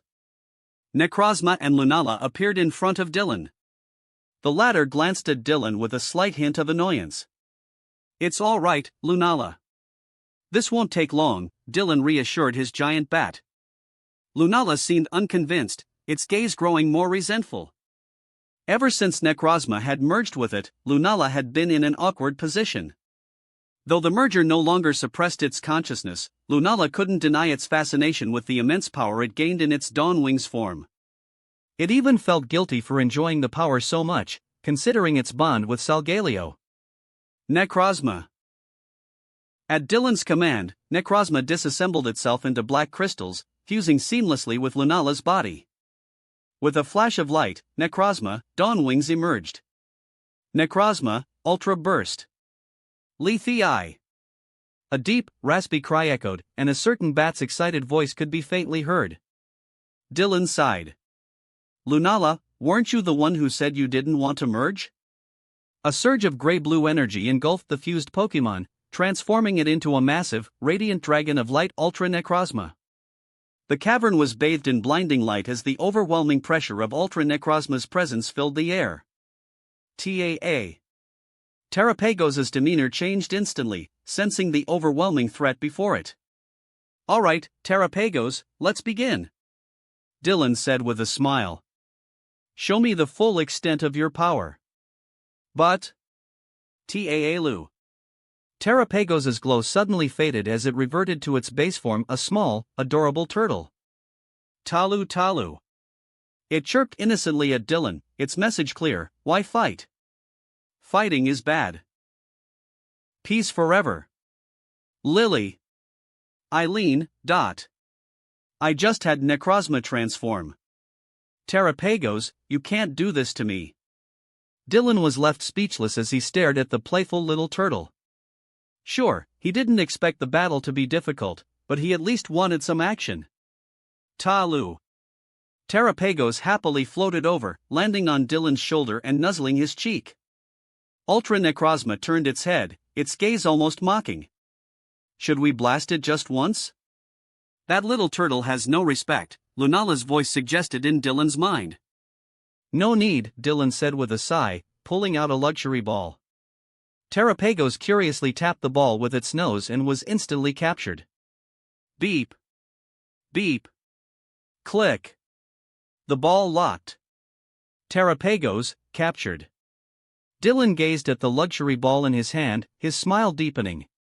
The legendary source of Terrestrial was now his. Chapter 199, Grass Team. Alright, goodbye, Professor Sada AI and Professor Turo AI. We'll visit you again when we get the chance. At the Zero Lab, Dylan and his group were bidding farewell to the AI versions of Professor Sada and Professor Turo. On Dylan's shoulder, Terrapagos perched curiously, its bright eyes scanning the surroundings. Having slept for so long, it now found everything around it novel and fascinating, much like Aloy's companion in Horizon, Forbidden West. Alright, come visit us if you have time, said the Sada AI with a gentle smile. I can visit you again too, right? Arvin hesitated, reluctant to leave. Though he knew these AIs weren't his real parents, they still shared the same appearance and retained all of Sada and Turo's memories. Of course you can, Arvin, said the Turo AI softly. We've inherited the feelings of Professor Sada and Professor Turo. Believe us, the professors truly loved you. We may not understand how to be proper parents, but you can always think of us as your closest family. Thank you both. Arvin's eyes welled up with tears again. He had spoken at length with the two AI professors while Dylan and the others explored the Great Crater, finally coming to terms with his lingering pain. All right then, time to go. Goodbye, professors, Dylan said, patting Arvin on the shoulder. He then released Reshiram and Dragonite from their pokeballs. Goodbye, the AI professors said with a wave. Goodbye, professors. We'll come back to see you again, said Lily and Eileen as they waved. With that, Reshiram and Dragonite took to the skies, carrying the four of them away. By the time they returned to Mesagoza and Naranja Academy, the sun was setting, casting a warm glow over the campus. Thank you, Dylan. Thank you so much. Standing before the familiar sight of the academy, Arvin felt dazed. The experiences in Area Zero had been so surreal. If it weren't for you, I might still be in the dark about everything, Arvin said, lips trembling with gratitude. Without Dylan, he might have still harbored resentment towards Sada and Turo. But now, you don't need to thank me. You helped us as well, Dylan replied with a smile. Seeing Arvin's downcast expression, Dylan thought for a moment. Arvin, I don't know how to comfort you, but I will say this: grieve for the ones you've lost. Dylan sighed softly. And no matter what happens, even though you've lost your parents, you still have the Sada AI and Turo AI. They care about you deeply. Don't think of them as replacements for your real parents, they're more than that. I understand, Arvin nodded. Then keep moving forward, work hard at what you love. I'm sure the professors would be proud of you in the future. Dylan smiled encouragingly. Though Arvin didn't have exceptional talent as a Pokemon trainer, he was an incredibly skilled cook. After all, his role in the protagonist group was essentially that of a chef, someone who excelled at culinary arts. I will do my best, Arvin said earnestly, nodding with determination. Make the most of your talent. I believe in you. Dylan had already invested in Arvin's future. He believed that one day, Arvin could become a top-tier chef, a gesture of support and sympathy for the challenges Arvin had endured. Dylan! A familiar, energetic voice suddenly called out behind them.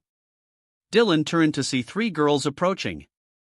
Nimona was beaming with excitement, while to her left stood a petite, gentle girl in the Naranja Academy uniform. To her right was another girl in a gray hoodie. Juliana and Penny. Of course, this Penny wasn't the gym leader from Cerulean City in Kanto.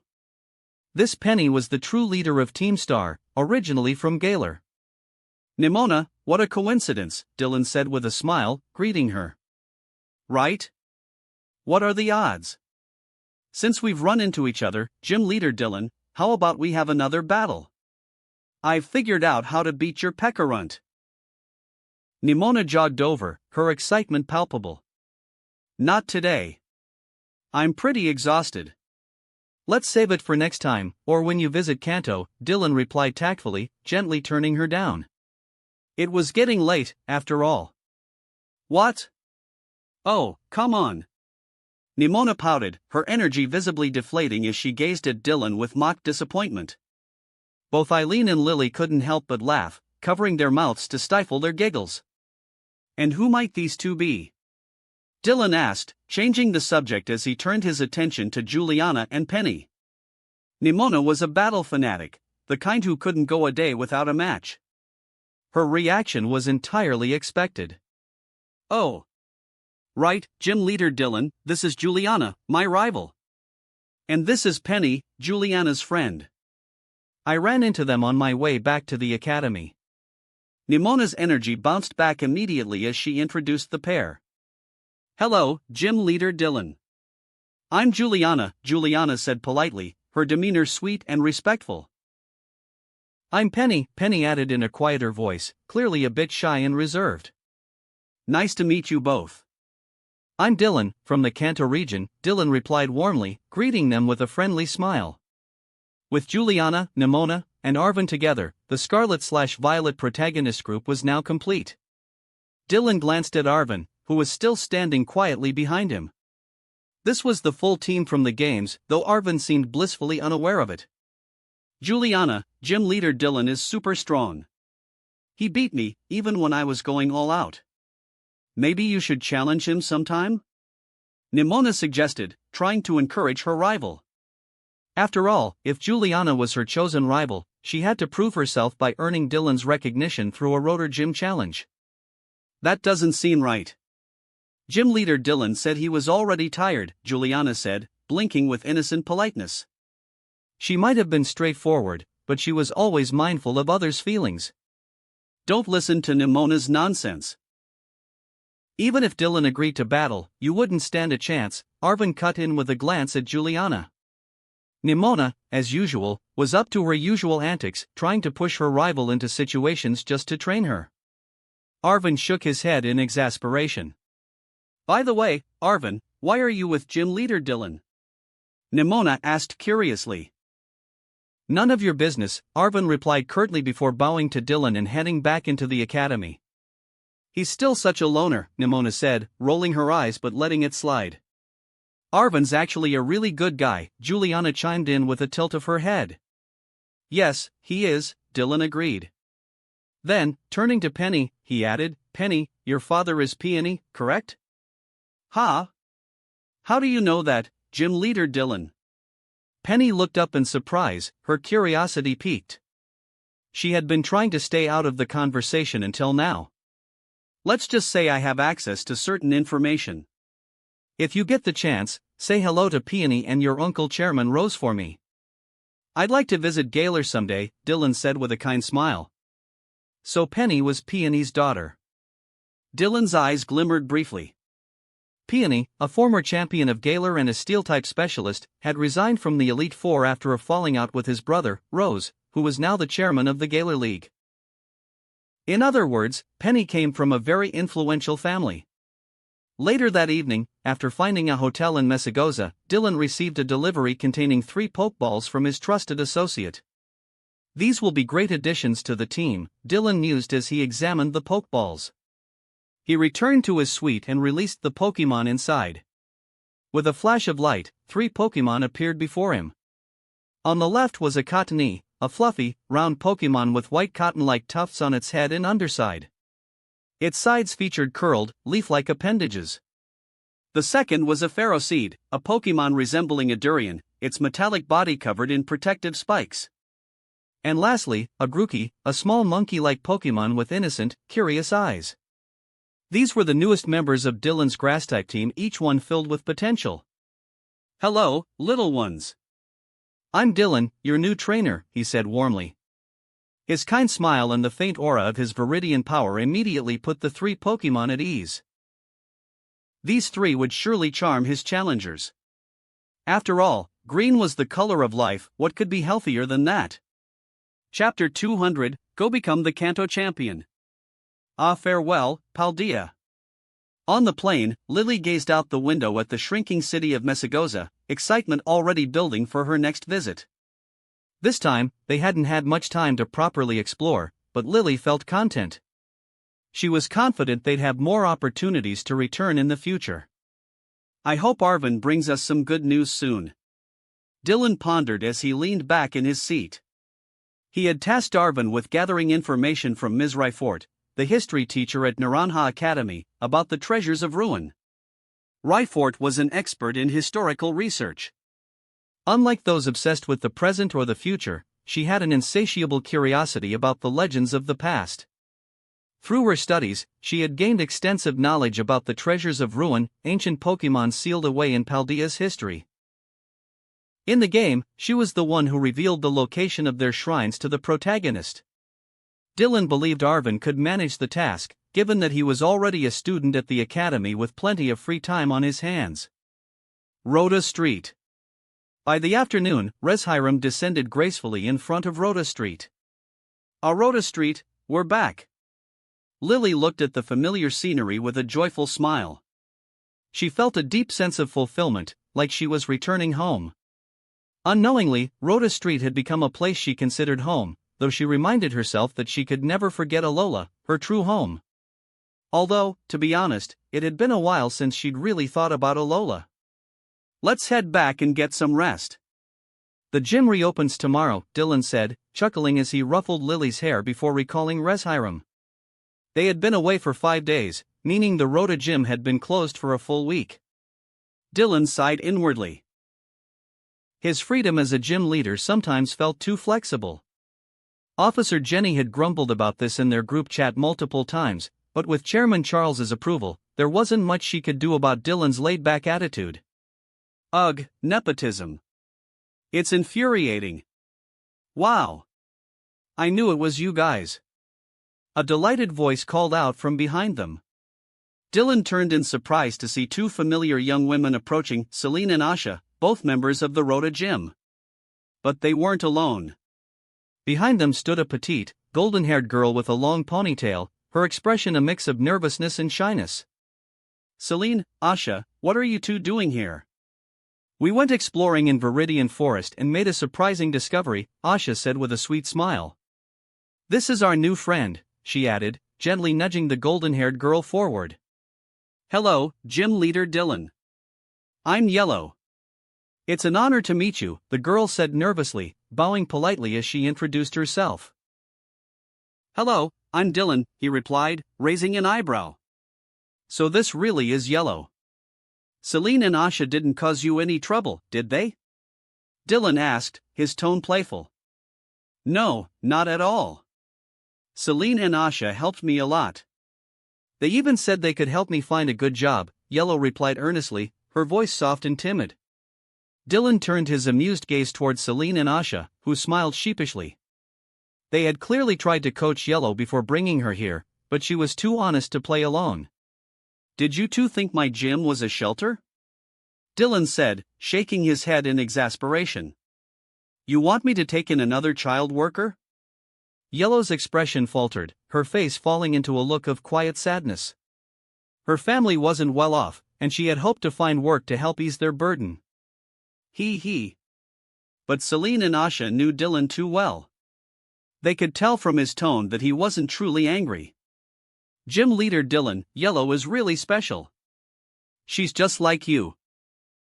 Celine said quickly, trying to convince him. Yellow, show Gym Leader Dylan what I mean. Oh, okay. Yellow hesitated, then stretched out her hand. A faint green glow flickered to life in her palm. Is that the Viridian power? Both Lily and Eileen were stunned. As far as they knew, only Dylan and Champion Lance possessed this mysterious gift from Viridian Forest. And yet, this simple, pure-hearted girl also had it. See? She's just like you, Gym Leader Dylan. Celine exclaimed, slinging her arm around Yellow's shoulders with a cheeky grin. Dylan had once told them that the Viridian power was an incredibly rare blessing from nature itself. Anyone chosen by Viridian Forest was bound to be extraordinary. Well, this is unexpected, Dylan said, pretending to ponder. He walked over to Yellow, who was standing nervously, and extended his own hand. A faint green glow emanated from his palm. Yellow's eyes widened in surprise and delight. You have the same power as me. There's no need to be nervous. You're someone blessed by nature too. Can you tell me your full name? Dylan asked gently, crouching slightly to meet her gaze. My name is Yellow de Tokiwa Lily, she replied, her voice soft but sincere. Yellow from Viridian Forest, huh? That's a lovely name, Dylan said with a nod. Yellow, would you like to join my Rhoda gym? Yellow looked uncertainly at Celine and Asha, who immediately started nodding furiously, motioning for her to agree. Don't mind those 2 troublemakers, Dylan said with a chuckle, shooting them a glare. They immediately straightened up, trying to look innocent. Yellow, even though you're still young, you should learn to make your own decisions and not let others influence you too much, Dylan advised. Yellow hesitated for a moment before nodding. Yes, Gym Leader Dylan, I'd like to join the Rhoda gym. Good. I'll accept you as an employee. But more than that, I'd like you to become my apprentice, Dylan said warmly. Eh? Apprentice? Yes. You can think of it as being my student. Celine here is my first apprentice, Dylan explained. Celine, you're an apprentice? Yellow asked in surprise. Of course. Don't worry, Yellow. As your senior apprentice, I'll teach you everything. Celine declared proudly, puffing out her chest. Dylan couldn't help but laugh. I'll warn you, though, Celine isn't exactly the best role model. I'll train you properly, Yellow. With your potential, you could even surpass Lance someday and become Kanto's champion. Yellow's eyes widened in awe. Kanto champion? Yes, Dylan said with a grin, patting her on the shoulder. One day, you'll achieve what your senior apprentice wouldn't dare to attempt. From the sidelines, Celine rolled her eyes playfully. Dylan's really laying it on thick, huh? Later that evening, Dylan treated everyone to a lavish meal at Rhoda Street's finest restaurant to celebrate Yellow joining the Rhoda gym. Sipping on a coconut drink, Dylan leaned back with a contented smile. Yellow has the same viridian power as me. I'm sure her future will be bright, he said to Lily, who was seated beside him. She definitely has the potential to surpass Celine, he added with a chuckle. Still, as he watched Yellow chatting with Celine and Asha, a faint worry crept into his mind. Let's hope she doesn't end up as mischievous as Celine. I'll need to keep a close eye on this one. That wraps up this part of What If Transmigrated as a Kanto gym leader. Thanks so much for listening. As always, new parts drop every 4 days, so be sure to stay tuned. Also check out my Patreon channel for early releases of all the series, where you can find all the series released one day ahead of YouTube. If you enjoyed the video, don't forget to like, subscribe, share it with your friends, and please consider supporting the original author as well. See you in the next one.